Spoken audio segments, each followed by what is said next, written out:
सतगुरुदेव की जय। सर्वसंग से प्रार्थना है, सत्संग प्रारंभ हो रहा है। कृपया सत्संग स्थल पर शांति पूर्वक विराजमान होकर के श्रद्धा से सत्संग सुने। परमेश्वर की प्यारी आत्माओं से पुनर्निवेदन है, सत्संग प्रारंभ हो रहा है। कृपया सत्संग स्थल पर शांति पूर्वक विराजमान होकर के श्रद्धा से सत्संग सुने। सत साहिब। दर्शकों, जगत गुरु संत रामपाल जी महाराज के अद्भुत अलौकिक सत्संग प्रवचनों ने हिंदुस्तान में ही नहीं बल्कि विश्व में एक आध्यात्मिक ज्ञान की क्रांति ला दी है। लाखों श्रद्धालुओं ने हमें इन सत्संगों के प्रसारण के लिए बधाई पत्र भेजे हैं। इसके साथ साथ कुछ श्रद्धालुओं ने कुछ शंकाएं भी हमारे को भेजी हैं। हमने उन सब श्रद्धालुओं की शंकाओं के निवारण के लिए संत रामपाल जी महाराज से भेंट की तथा महाराज जी से उन सभी शंकाओं का निवारण जाना, जिसकी जिज्ञासा हमारे दर्शकों में बनी हुई है। तो आइए अब जानते हैं परम पूज्य जगत गुरु तत्वदर्शी संत रामपाल जी महाराज से आपकी हर शंका का समाधान। तो पुण्यात्माओं, बिना बताए पता कैसे चले? स्वयं परमात्मा 120 वर्ष रह के चले गए, हम लाल की पहचान करना जानते नहीं, इस कारण से मार खाते रहे। और एक तो कहना होता है विद प्रूफ प्रूव करूंगा कि इस विषय में किसी के पास ज्ञान नहीं, किसी के पास समाधान नहीं, और कबीर जैसा भगवान नहीं, और इस परमात्मा के दास को जो प्राप्त है कबीर परमात्मा का दिया हुआ ऐसा कोई ज्ञान नहीं।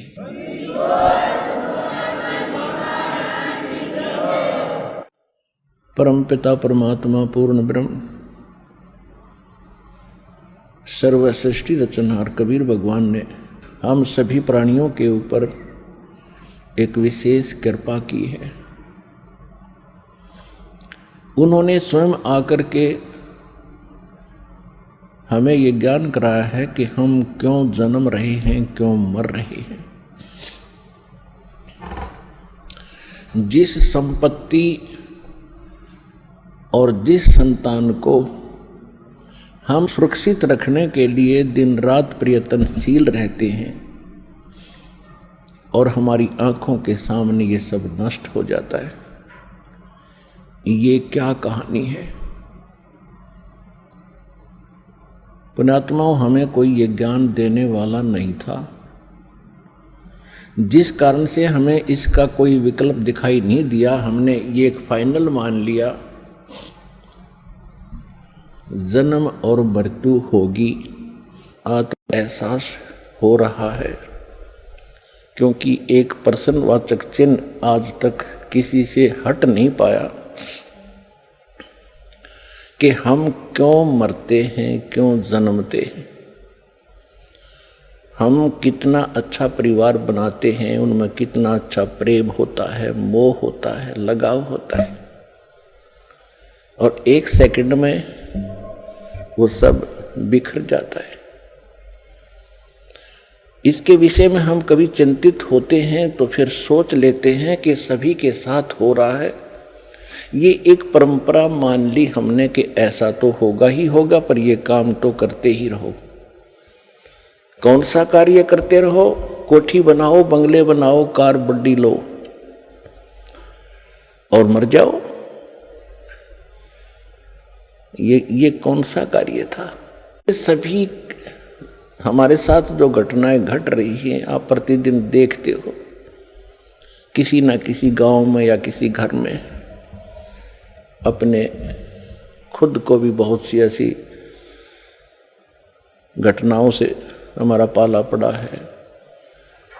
तो ये सब हो क्यों रहा है? तो उसके लिए परमात्मा हमें स्वयं आकर के ज्ञान कराते हैं कि आप इस गलत लोक में आ गए। जन्म और मृत्यु के रोग से बचने का जो तरीका है, जो विधि है, वो वास्तविक भक्ति है, वो परमात्मा स्वयं ही बताते हैं। और उसके लिए वो स्वयं सशरीर वहां से आते हैं जहां परमात्मा रह रहे हैं। तो परमात्मा हमें याद दिलाते हैं कि कुछ तुम पीछे और कुछ भविष्य में झांको। आप केवल वर्तमान में ही सीमित हो गए हो। यदि हम अपने भूत में झांकते हैं, बैक में देखते हैं, तो क्या बताते हैं परमात्मा ने स्वयं आकर अपनी प्यारी आत्मा गरीबदास जी को ज्ञान दिया है। उन्होंने क्या बताया है? भाई आगे गए ना बावड़े, आगे यानी जो पहले जा चुके हैं, आगे गए ना बावड़े ये रहते भी सब जाही, बिन साहिब की बंदगी कहीं ठोर ठिकाना नहीं। हमारे दादे परदादे चले गए, उनका कहीं नामो निशान नहीं। अब वो ना जाने किस प्राणी के शरीर में दुख पा रहे होंगे, और वो ये आशा किए बैठे थे मेरा कुल चले। उनका कुल भी चल गया, उनको क्या मिला? और उनसे पहले का कुल कहाँ गया? जो सारा मर चुका है, नामो निशान नहीं उनका। तो यहां परमात्मा बताते हैं हमें समझाने के लिए, क्या मांगो कुछ थिर न रहाई, ये देखत नैन चला जग जाई, 1 लख पूत 1.25 लाख नाती, उस रावण के दीवान बाती। आप एक संतान प्राप्त करके यदि बधाई बांट भी लोगे 2 दिन, परमात्मा कहते हैं रावण के तो 1 लाख थे, 1 लाख पुत्र थे, और आज उसके कोई दीपक लगाने वाला शेष नहीं। उसका नामो निशान, कुल भी समाप्त, रावण भी अंत, और राज भी गया।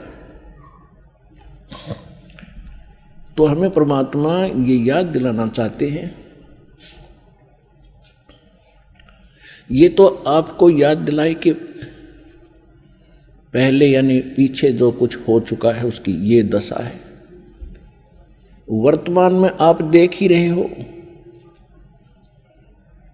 यहाँ कोई प्राणी सुखी नहीं, और सभी की आशा इच्छा होती है मैं करोड़पति बनूं, घना धनी हो जाऊं, बढ़िया कोठी बनाऊं, एक कार ले लूं, जग में मेरी इज्जत हो।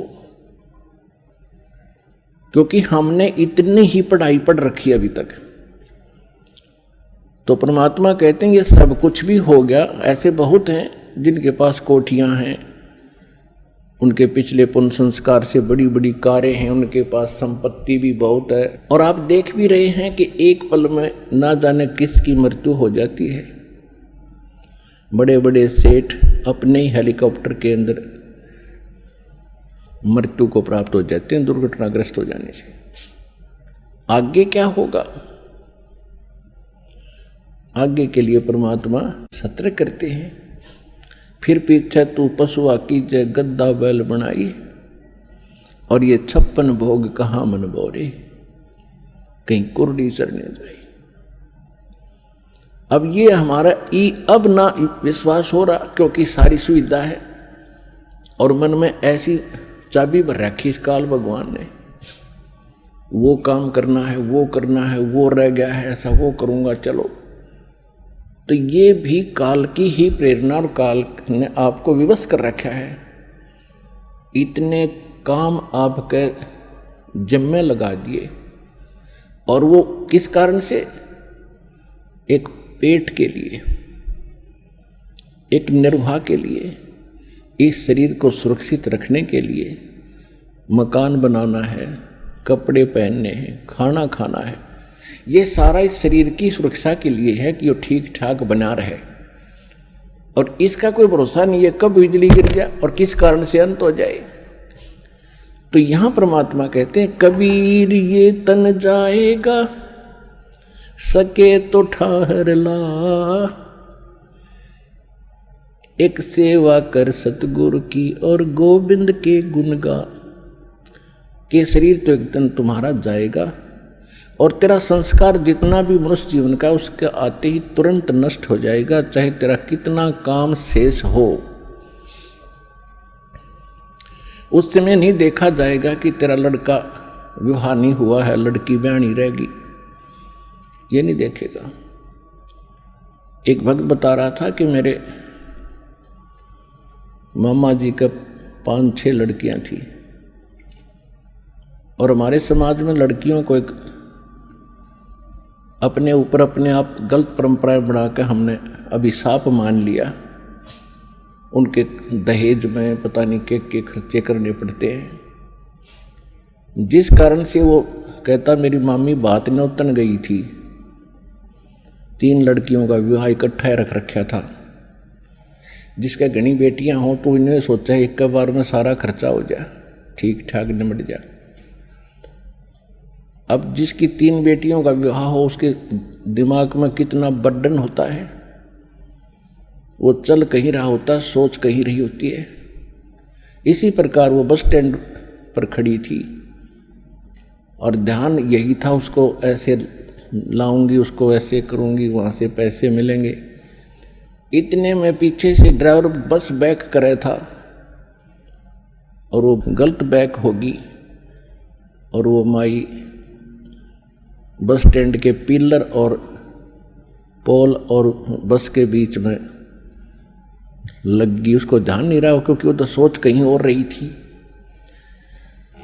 वहीं मृत्यु को प्राप्त होगी। तो परमात्मा कहते हैं ये शरीर तेरा जब समय आएगा, एक सांस तुझे नहीं मिलेगा। फिर इसके बाद बताते हैं कि इसका एक विकल्प बताया है परमात्मा ने। कबीर ये तन जाएगा, सके तो ठाहर ला, एक सेवा कर सतगुरु की। और फिर जो वो बताएं उस आधार से भक्ति कर, गोविंद के गुण गा। ठार का अर्थ होता सपोर्ट। तो परमात्मा कहते हैं ये मनुष्य जीवन तो आपका जो समय आएगा समाप्त होगा और आपका सारा कार्य धरा धराया रह जाएगा। इससे बचने के लिए भी आपने परमात्मा के नाम की, सच्चे गुरु की ये ठाहर लानी पड़ेगी। वो ठाहर लगने के बाद फिर जीवन एक्सटेंड हो जाएगा और वो भी समर्थ परमात्मा कबीर भगवान की शरण में आने से वो ठाहर लगेगी।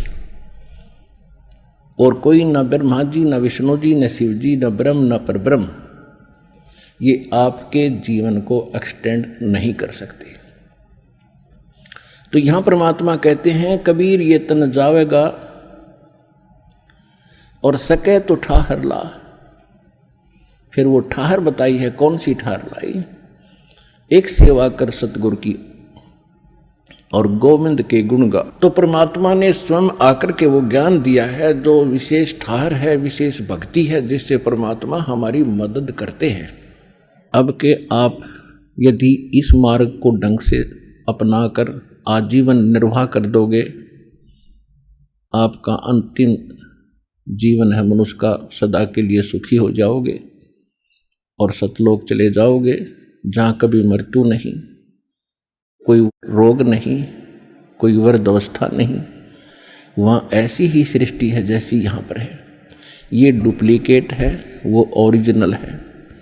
आपके वहाँ भी ऐसे परिवार बनेगा, सदा सुखी रहोगे, विमानों में चला करोगे। प्रत्येक प्राणी का वहाँ पर अपना इंडिविजुअल विमान है, इंडिविजुअल बड़े बड़े बाग और बड़े बड़ी कोठियाँ हैं। पुण्यात्माओं, परमात्मा का पाना बहुत आसान है। अज्ञानता के कारण हमारे धर्म गुरुओं ने इसको बहुत कठिन बना दिया था। हमारे सद्ग्रंथ बताते हैं सीधा सा मार्ग है, बिल्कुल सिंपल साधारण सा मार्ग है, रास्ता है, साधना है। परमात्मा का नाम जपना है, नाम से मोक्ष होगा। उसकी सहयोगी क्रियाएं हैं, ये 5 यज्ञ हैं, ये भी आप करते रहिए। इतना सा काम है, अपना घर गृहस्थ के अंदर भी जैसी जिसकी सेवा भगवान ने दी है, ड्यूटी दी है, उसको भी करते रहिए और आपको सफलता मिलेगी। जब हम महादुखी हो जाते हैं भक्ति ना करके, और हमें जब तक सुख होता है तब तक तो हमारे पुण्य चलते हैं। जब पुण्य समाप्त हो जाते हैं तो हम दुखों का पहाड़ झेल रहे होते हैं। तो उस समय चाहे राजा भी क्यों ना हो, वो परमात्मा की ही शरण जाने की सोचता है। उसको मालूम है कि परमात्मा एक परम शक्ति है और वो दुखी को सुखी करता है। और आप यदि पहले ही भगवान की शरण में होगे तो दुख होंगे ही नहीं। जब तक हम कबीर परमेश्वर की शरण में नहीं आते तब तक हमें अपना प्रारब्ध ही प्राप्त होता है, यानी पूर्व जन्म के अच्छे और बुरों का फल ही मिलता है। और जब हम परमेश्वर कबीर जी की शरण में उनके कृपा पात्र परम संत के माध्यम से आते हैं, फिर पाप कर्म हमें प्रभावित नहीं करते, हमारे केवल पुण्य ही फलते हैं। और प्रारब्ध के अंदर कोई ऐसा बुरा कर्म हमें हानि करने वाला होगा तो वो भी परमात्मा समाप्त कर देते। इसलिए हम भगवान को खोजा करते हैं, इसलिए भगवान की तलाश किया करते थे कि हमें कोई कष्ट ना हो। और भक्ति भी कर रहे हैं और फिर कष्ट जो के तू आ रहे हैं, तो या तो वो भक्ति ठीक नहीं, वो भगवान पूरा नहीं, या फिर आपकी कोई भक्ति में त्रुटि है। इन 3 कारणों से ही हम दुख उठाते हैं। तो कहने का भाव यह है कि परमात्मा स्वयं आकर ज्ञान कराते हैं। और आपका सौभाग्य है कि आप तो पहले ही मालिक की शरण में आ गए हो। जब हम परमात्मा की शरण में आ गए तो घर के काम भी पहले से अच्छे होंगे, क्योंकि हम दुखी होकर भगवान से सुख ढूंढने जाते हैं। आप सुख में आ गए या दुख में आ गए, तो अब तो दुख होगा ही नहीं। और जो होगा कोई कर्म सख्त होगा, हल्का करके टाल देंगे परमात्मा के गुणों में, ऐसा लिखा है। और वो यहाँ आपको प्राप्त भी होगा। अब जो भक्त यहाँ दुखी होकर आए हैं वो चिंतित ना हो कि हमने तो अभी दुख में ही याद किया है भगवान को, हमारी फरियाद कैसे लगेगी। ये उनके लिए है जो परमात्मा ठीक ढंग से जिनको मिला नहीं, संत मिला नहीं, और फिर किसी अन्य साधना में, और वो उन भगवानों के आगे जाके आप पुकार करते हो, क्योंकि वो ना आपको हानि कर सकते थे ना लाभ दे सकते थे। कौन कौन? श्री ब्रह्मा जी, श्री विष्णु जी, श्री शिव जी, और इनके अंतर्गत अन्य 33 करोड़ देवता। श्री दुर्गा जी ब्रह्म और परब्रह्म, जिसे सर पुरुष और अक्षर पुरुष कहा गया, श्रीमद् भगवद गीता अध्याय 15 के श्लोक 16 में। ये आपको केवल वर्क डन दे सकते हैं जैसा आपने पुण्य और पाप किए हैं। और आप आज तक जब आप सुखी होते थे भगवान को याद करते ही नहीं थे, और दुखी होते थे तो इन्हीं के आगे रोते थे, ये कुछ कर ही नहीं सकते। तो परमात्मा उस समय की बात सुना रहे थे कि अब तुम रो रहे हो इन भगवानों के सामने, अब तुम्हारी अर्ज सुनेगा कौन। आज आप उस परमात्मा की शरण में आ चुके हो जिनके इस मंत्र में, सतनाम में, सतनाम का अर्थ होता सच्चा नाम, राइट वर्शिप, राइट मंत्र, यानी ठीक मंत्र, सच्चा मंत्र, उसको सतनाम कहते हैं। प्रथम मंत्र आपको दिया जाता है, ये ओरिजिनल मंत्र है, इसका अभी तक किसी को छींट भी नहीं लगी थी, किसी के भी ये टच नहीं कर सका था कोई भी इसको, तो ये करना अभी था इसको। तो इसका भी जिसको मंत्र प्राप्त हो गया है, इसकी भक्ति करने से भी आपके, क्योंकि प्रथम और लास्ट मंत्र, इन 7 नामों के अंदर 7 जो आपको जाप करने के मंत्र दिए हैं, इनमें प्रथम और लास्ट मंत्र जो है ये पाप नाशक है, और बीच के जो मंत्र हैं इनसे आपकी पुण्य कमाई वृद्धि होती है, बढ़ती है। और पुण्यात्माओं, आज इस विश्व में कोई गुरु नहीं है इस दास के अतिरिक्त। सतगुरु की तो बहुत दूर की बातें हैं, वो गुरु भी नहीं है।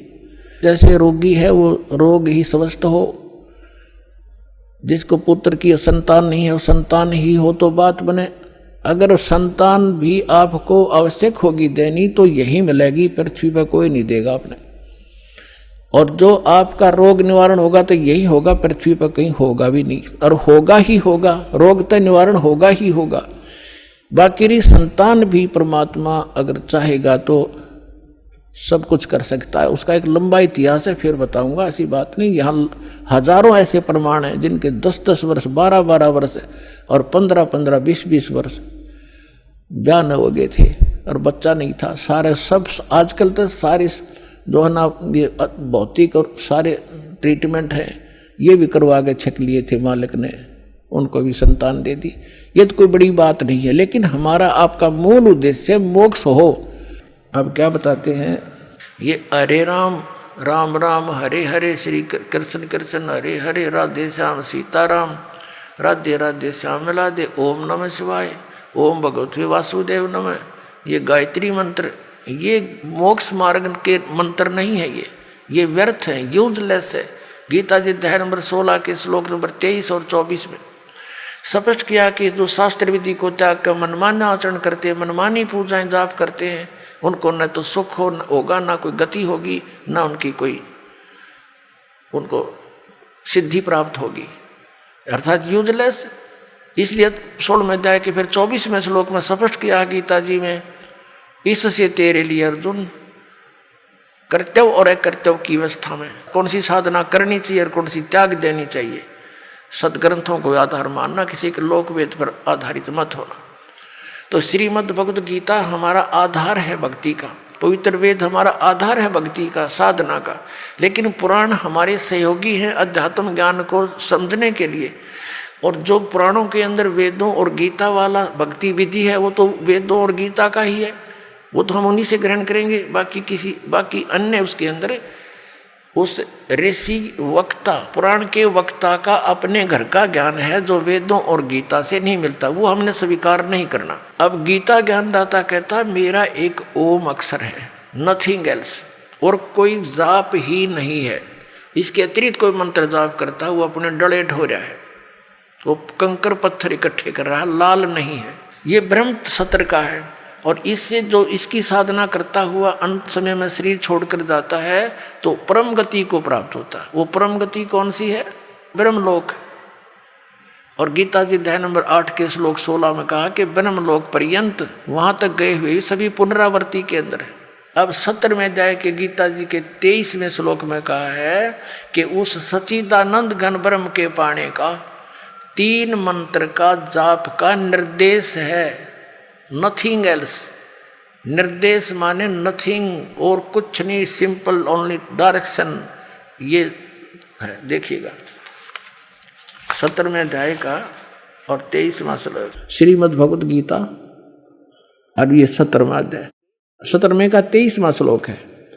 ओम तत्सत इति निर्देश है, ब्रह्मण त्रिविध समर्थ है, ब्राह्मणा तेन वेदा च यज्ञा विहिता पुरा। ओम ओम तत् तत् सत सत, ऐसे यह 3 प्रकार का सच्चिदानंद घन ब्रह्म, उस परम अक्षर ब्रह्म का मंत्र कहा है। अब सच्चिदानंद घन ब्रह्म परम अक्षर ब्रह्म का मंत्र ओम तत् सत, उसको पाने का। ओम तो पुण्यात्मा सीधा है ब्रह्म अक्षर पुरुष का, और जो तत् है वो अक्षर पुरुष का, और सत है ये परम अक्षर ब्रह्म का। ये भी कोड वर्ड है, सांकेतिक शब्द है। ओम और तत् जो सांकेतिक शब्द है वो दोनों मिलकर ये सतनाम बनता है, 2 अक्षर का। और जिसका भी आज तक मोक्ष हुआ और महापुरुषों ने इस सतनाम का जाप किया है। और जो सत्य है वो सारनाम की तरफ संकेत है, वो भी कोई अन्य मंत्र है, वो सांकेतिक कोड वर्ड दास के पास है, इस पृथ्वी विश्व में किसी के पास नहीं। महाराज जी, हमने सुना है कि आप जी श्री ब्रह्मा जी, श्री विष्णु जी, श्री शिव जी आदि देवताओं की पूजा छुड़वाते हैं, क्या यह उचित है? ब्रह्मा विष्णु महेश को हम छुड़वा सकते हैं? हम कोई बालक हैं?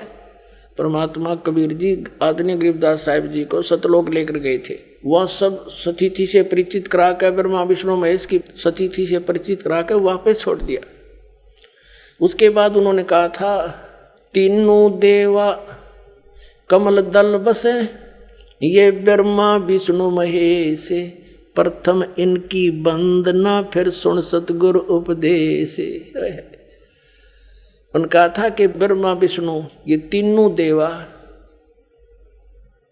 कमल दल में बसते, हमारे कमलों में, इन दलों में अंदर रहते हैं, और प्रथम इनकी वंदना, ये मंत्र जो करते हैं हम इनकी साधना करते हैं, और फिर सुन सतगुरु उपदेश, सतगुरु के ज्ञान को सुनो और उसका पूरा कंप्लीट कोर्स लो, तब ये बात बनेगी। अब ब्रह्मा विष्णु महेश हमारे कोई दुश्मन नहीं है। कई कहते हैं कि आपके गुरुजी तो ब्रह्मा विष्णु महेश को छुड़वाते हैं। ब्रह्मा विष्णु महेश को हम छुड़वा सकते हैं? अब जैसे ऊर्ध्व मूलम अधः शाखम, ऊपर को जड़ वाला, नीचे को तीनों गुण रूपी शाखा वाला, उल्टा लटका हुआ संसार रूपी वृक्ष है। अब इसमें क्या है? ऊपर को जड़ता पूर्ण परमात्मा, नीचे को तीनों गुण रूपी संसार रूपी वृक्ष की शाखा है। तो क्या कोई शाखा को काट देगा बुद्धिमान व्यक्ति? पेड़ की शाखा को कोई काटने की कहेगा कि इसको तो फेंक दो काट के, फिर लटका के करेंगे बाकी काम? तो कहने का भाव ये है कि जैसे परमात्मा कहा करते कि जैसे हमने भक्ति रूपी पौधा बीजना है और हम नर्सरी से कोई पौधा लाए, कैसे बीजेंगे? उसको गड्ढा खोदेंगे और उस गड्ढे में उसको जड़ों की तरफ से दबाकर मिट्टी में, फिर उस जड़ों की मूल की सिंचाई करेंगे।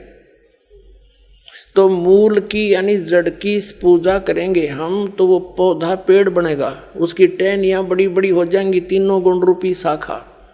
तो उन शाखाओं का फल लगेगा और फल के लिए हम सारा प्रोसेस अपना कर रहे हैं, फल प्राप्ति के लिए हम कर रहे हैं। तो वो हमने तोड़ने नहीं होते, हमने ऐसे करना है, अपनी way of worship according to the spiritual करना है, शास्त्रों के अनुसार करना। देखना, ये समझ लो हम एक पौधा लाए तो ये है बुद्धिमता।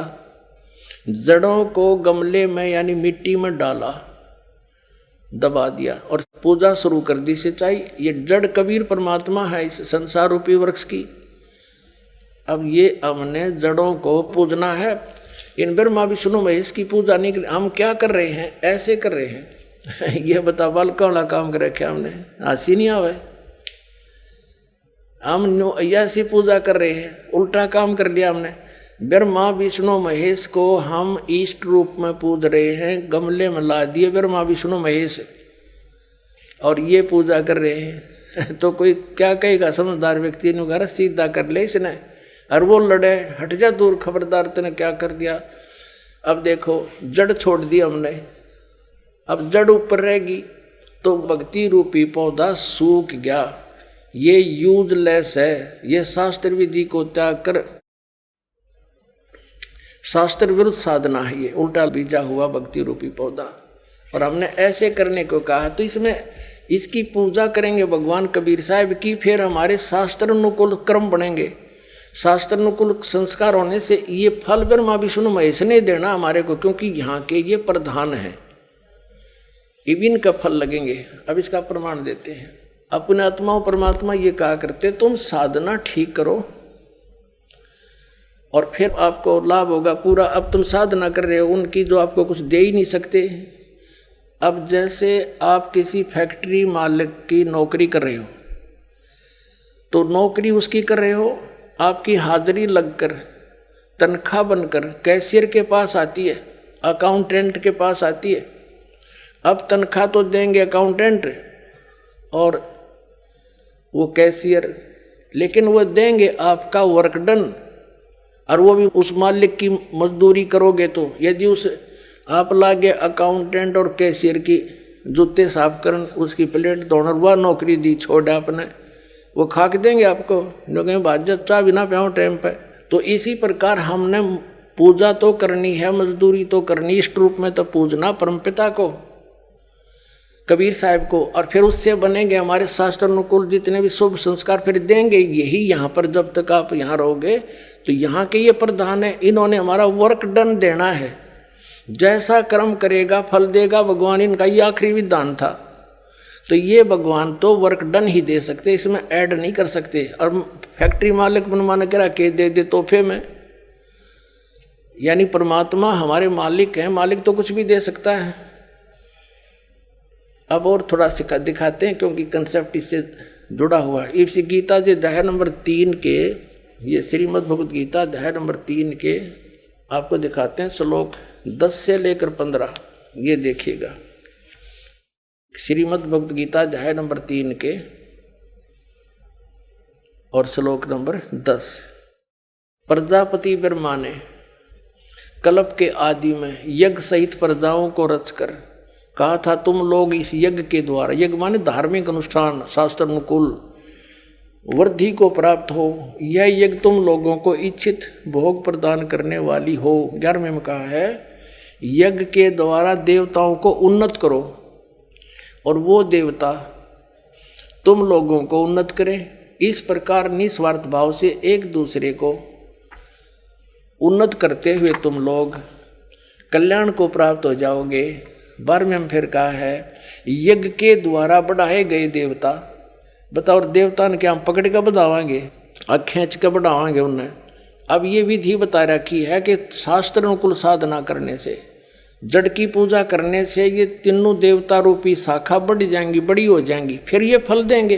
देखिए यज्ञ के द्वारा, शास्त्र अनुकूल साधना के द्वारा बढ़ाए हुए यानी बढ़े हुए देवता, ये तीनों शाखाएं तुम लोगों के बिना मांगे ही इच्छित भोग निश्चित देते रहेंगे।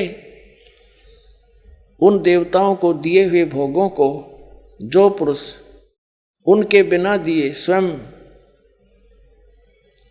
भोगता है वह चोर है। अब क्या सिद्ध हो गया कि जैसे हम मूल की पूजा करेंगे, मूल की यानी जड़ की पूजा करने से टहनी बड़ी हो जाएंगी, ये देवता बढ़ गए, बड़े होकर ये फलों से लथपथ हो जाएंगी, ये टहनी बिना मांगे देंगे अपने आप, क्योंकि हम मूल की पूजा कर रहे हैं तो अपने आप इनका बस की बात नहीं, देने पड़ेंगे फल हमारे को। आगे देखो, और जो फिर कहते हैं धर्म दान नहीं करते तो वो तो चोर हैं, वो फिर स्वयं भोगता है बिना गुण को दिए यानी बिना कुछ दान किए तो चोर है। 13वें में कहा है यज्ञ से बचे हुए अन्न को खाने वाले श्रेष्ठ पुरुष सब पापों से मुक्त हो जाते हैं, और जो पापी लोग अपने शरीर पोषण के लिए ही अन्न पकाते हैं वे तो पाप ही खाते हैं। इसका कहने का भाव अर्थ यह है अपने आत्माओं, यहाँ पर सतलोक आश्रम बरवाला जिला हिसार हरियाणा में पूरे विश्व में एक ये स्थान है जहाँ शास्त्र अनुकूल साधना होती है।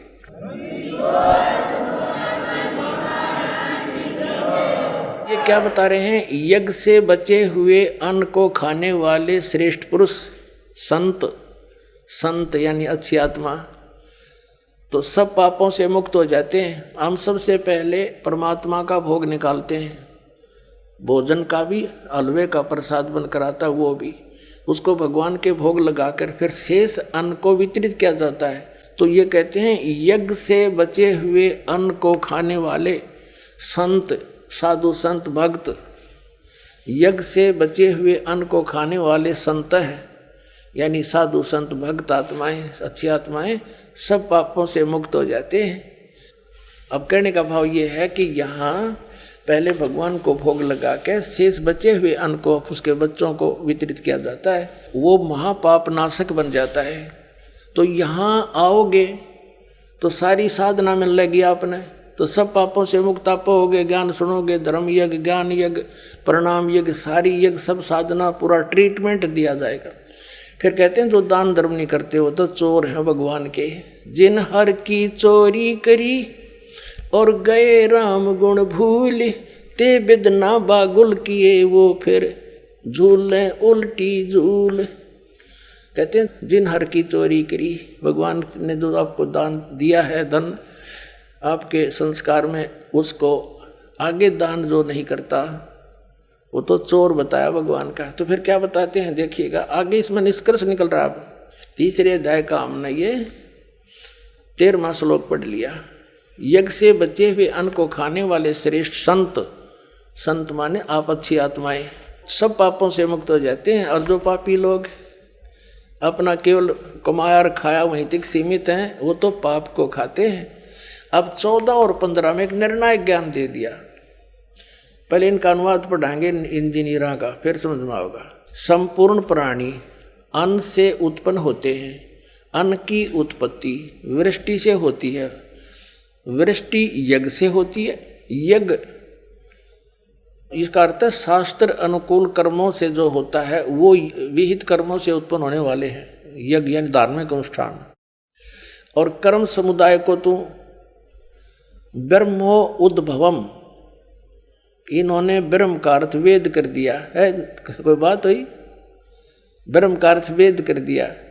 ये लिखना था कि देखो हम यहाँ पर आए इस काल के लोक में, तो हमने कर्म करके ही मिलेगा, ना कति नहीं मिले। तो कहते हैं ये कर्म लगाए ब्रह्म ने बनाया विधान यहाँ का, और ब्रह्म की उत्पत्ति हुई परम अक्षर ब्रह्म से, उस परमात्मा से, सच्चिदानंद घन ब्रह्म से। इसका अर्थ तो ये है, लेकिन इन अज्ञानियों ने कुछ ज्ञान तो था नहीं, सारे उल्टे अडंगे अड़ा दिए। ये देखिएगा, कर्म समुदाय को तू वेद से उत्पन्न नहीं, ब्रह्म से उत्पन्न हुए, और ब्रह्म अक्षरम उद्भवम अविनाशी परमात्मा से, यहाँ ब्रह्म लिखना था, ब्रह्म ये काल अविनाशी परमात्मा से उत्पन्न हुआ जान। इससे सिद्ध होता है कि सर्वगतम ब्रह्म, सर्वगतम माने सर्वव्यापी परमात्मा, सबका मालिक, सदा ही यज्ञों में प्रतिष्ठित है। वो इष्ट रूप में पूज्य है, वही प्रतिष्ठित है सभी यज्ञों में, उसको इष्ट मानकर पूजा करनी चाहिए। इसका निष्कर्ष ये निकल गया। अब हम उस परमात्मा को इष्ट मानकर पूजा करेंगे तो हमारी शास्त्र अनुकूल साधना होगी। और इसमें कहा है कि सारा जो शास्त्र अनुकूल साधना करने से हमारे शुभ संस्कार बनेंगे, ये भक्ति रूपी पौधा बड़ा होगा, ब्रह्मा विष्णु महेश के पास हमारे संस्कार जाएंगे, और ये बिना मांगे आपको देंगे, आपको बिना मांगे देंगे। जैसे फल लदपद हो गए टहनिया के, आप भी खाओ, रिश्तेदार भी ले जाओ, और पड़ोसी भी तोड़ ले जाओ, तो भी समाप्त ना हो। तो इतना इस प्रकार हमारा ये पूरा भक्ति क्रम पूरा होता है। तो हम आपको सबसे पहले परमात्मा ने कहा है कि तीनों देवा इन कमल दलों में बसे, ये ब्रह्मा विष्णु महेश, और प्रथम इनकी वंदना, और फिर सुन सतगुरु उपदेश। तो हम इनकी पूजा नहीं कर रहे, हम किसी का किराया दे रहे हैं, जैसे हम टैक्स भर रहे हैं बिजली का, हम बिल भर रहे हैं इसका टेलीफोन का, वो पूजा थोड़ी कर रहे हैं, वो तो हम उनको दे रहे हैं, तो वो हमारी सुविधाएं जारी रखेंगे, नहीं देंगे तो कनेक्शन काट देंगे। तो हम शास्त्र अनुकूल साधना कंप्लीट कोर्स ना करके अपनी अपनी डफली पीट रहे हैं, जिस कारण से हम परमात्मा से मिलने वाली साधना से वंचित होकर के हम नास्तिक होते जा रहे थे। अब परमात्मा ने दया करी आपके ऊपर और इस दास के ऊपर। इस दास को बनाया वो तत्वदर्शी संत, और जो ज्ञान परमात्मा 600 वर्ष पहले छुपा गए थे खजाना, इस दास को चाबी दे दी। अब दास ने खोल दिया उसके बच्चों के सामने। ये देखिएगा, ये हमारा बॉडी का चित्र है, इसमें ये कमल बने हुए हैं। ये मूल कमल में गणेश जी, और इसका ये किलियम जाप है, और इससे ऊपर स्वाद चक्र अनुष्ठान, ये स्वादिष्ठान अनुचक्र भी कहते हैं। इसकी 4 पंखड़ियां, इसकी 6 पंखड़ियां दूसरे कमल की, और सावित्री ब्रह्मा इसका ओम जाप है। यहाँ लक्ष्मी और विष्णु का जाप है, ये नाभि कमल है, और इसका ये हरियम जाप है। ये शिव और पार्वती रहते हैं, यहाँ परमात्मा ने इनको मंत्र दिया था, ये मंत्र। तो उसके बाद ये उनके शिष्य बने थे, उसके बाद शंकर भगवान इसी का जाप करते, इसलिए सोहम जाप यहाँ इसका कहा गया। अब यहाँ देखिएगा, ये दुर्गा है, इसका ये 16 पंखड़ियों का कमल है, कंठ के अंदर है, और ये इनका जाप है। और यहाँ और आगे अलग, ये तो फिर केवल मालिक ने संदेश दिए हैं। अब ये हैं इस शरीर से, इस पिंड से निकल यहाँ तक बरी होने के लिए हमने ये मूल मंत्र जाप करने हैं। कैसे करने हैं ये नहीं खोलूंगा, वो तो जो उपदेश लेगा उसी को बताऊंगा। अब ये तो हो गया कि ये 5 नाम हम जाप करेंगे, तो ये 5 नामों का हम साधना करेंगे, पूजा नहीं है ये। अब हमने इन भगवानों का कर्जा ले रखा है, यहाँ फंस रहे हैं, इनसे लाभ ले रहे हैं, हम ऋणी हो रहे हैं। इस मंत्र से हम इनका ऋण उतारेंगे, और ये इन देवताओं के मूल मंत्र है, इनसे लाभ लेने के। जैसे एक भैंसा होता है, जोटा होता है, या ये सांड होता है, जो जिसको खागड़ बोले हमारे यहाँ अंकल कहते हैं, उसका उनका एक मंत्र होता है ना, उसने भैंसा भैंसा करते रहो, कते नहीं सुने। अरे एक बार उसको कह दो हुर्र, वो यूं देखेगा और मनमाने भाग ले उस तरफ। तो भैंसा तो उसका अलग नाम है, और वो मूल मंत्र है जो उसने पकड़ कर खींचेगा, प्रभावित करता है। तो ये मंत्र मूल मंत्र हैं देवताओं के, जिनके ये वश हैं, ये आपको ऑटोमेटिकली आपकी तरफ आकर्षित होना शुरू कर देंगे और आपको पूर्ण लाभ प्राप्त देना शुरू कर देंगे। तो इस प्रकार ये साधना तो इस तरीके की है, ये वेदों अनुसार यानी सदग्रंथों में तो ये सहज साधना है, सहज साधना, सिंपल वर्शिप। और इन्होंने अपने हठ योग ज्ञान से इसको इतना कठिन बना दिया। कोई तप करता खड़ा होकर, कोई उल्टे पैर करके, ऊपर न पैर नीचे को सिर करके, कोई व्रत रख के, कोई पहाड़ों पर जाता भगवान को खोजने के लिए, और कोई कुछ अन्य मंत्र करता है जैसे हरे कृष्ण कृष्ण कृष्ण हरे हरे राधे राधे श्याम मिला दे। ये गीता जी में है कहीं? तो गीता जी में जो लिखा है वो साधना है भक्ति की। उससे छोड़कर जो साधना या मंत्र हम करते हैं वो शास्त्र विधि को त्याग कर मनमाना आचरण है, वो यूजलेस है। गीता जी अध्याय नंबर 16 के श्लोक 23 में कहा कि अर्जुन, जो शास्त्र विधि को त्याग कर मनमाना आचरण करते हैं न तो उनकी गति हो सकती, ना उनको सुख हो, ना कोई सिद्धि प्राप्त हो सकती, यानी यूजलेस। तो गीता जी में जो वर्णित विधि है उसके पाने का जो मंत्र है, और फिर शेष संकेत दे रखा है कि उस तत्वदर्शी संत को पूछो, पता करो, तो वो है साधना करने की। तीसरे अध्याय के 8वें श्लोक में गीता ज्ञानदाता कहता है कि यदि तू एक स्थान पर बैठ गया, ये तो वेद ज्ञान है, और काम छोड़ दिया, तेने कर्म करेगा नहीं, तो तेरा निर्वाह कैसे होगा? ये तो सही है। श्रीमद् भगवद गीता अध्याय नंबर 3 के श्लोक नंबर 8 में क्या लिखा है देखिएगा। श्रीमद् भगवद गीता अध्याय नंबर 3 है श्रीमद् भगवद गीता का, और श्लोक नंबर 8 है। यहां से ये शुरू है, यहां इसका अनुवाद है, तू शास्त्र विहित कर्तव्य कर्म कर, के शास्त्रों में लिखा हुआ साधना उसके अनुसार साधना कर, क्योंकि कर्मों के न करने की अपेक्षा कर्म करना, कर्म ना करना यानी एकांत स्थान पर बैठ कर हठ योग करना की अपेक्षा कर्म करना ही श्रेष्ठ है। तथा कर्म न करने से तेरा निर्वाह, शरीर निर्वाह भी तो नहीं सिद्ध होगा। तेरा गुजारा कैसे होगा यदि तू एक स्थान पर बैठ गया? अपने आत्मा, अभी आपने जो तीसरे अध्याय का 8वां श्लोक देखा श्रीमद् भगवद गीता का, ये है वेद ज्ञान, क्योंकि ये यजुर्वेद अध्याय नंबर 40 के मंत्र नंबर 15 से मेल खाता है। छठे अध्याय के 16वें श्लोक में फिर ये भी कहा कि अर्जुन, यह योग न तो बहुत खाने वाले का और न बिल्कुल न खाने वाले का। बहुत खाना तो यूँ है पेट डडी पक्का खा ले अंगड़ाई टूटे, भक्ति हो को ना, और बिल्कुल न खाना व्रत रखना। व्रत रखना भी गीता में मना है, और ये व्रत रखवाओ एकादशी का, ये कहाँ से लाए? और न बहुत सहन करने वाले सोने वाले का, और न अधिक जागने वाले का सिद्ध होता। यानी 16वें में तो ये भी कंसेप्ट क्लियर कर दिया है कि व्रत रखना भी व्यर्थ है, और ये एकादशी का व्रत तो बहुत महत्वपूर्ण कर बताते। तो ये लोक वेद है, दंत कथा है इनकी, वेद शास्त्र विधि रहित ज्ञान है, उसके करने से कुछ भी लाभ नहीं होगा। गीता जी अध्याय नंबर 16 के श्लोक नंबर 23 के अनुसार। अब हम फिर उसी प्रसंग पर आते हैं कि जैसे तीसरे अध्याय के 8वें श्लोक में गीता ज्ञानदाता कहता है कि यदि तू एक स्थान पर बैठ गया, ये तो वेद ज्ञान है, और काम छोड़ दिया, तेने कर्म करेगा नहीं, तो तेरा निर्वाह कैसे होगा? ये तो सही है। महाराज जी, इस सृष्टि की उत्पत्ति कैसे हुई, कृपया करके बताइए।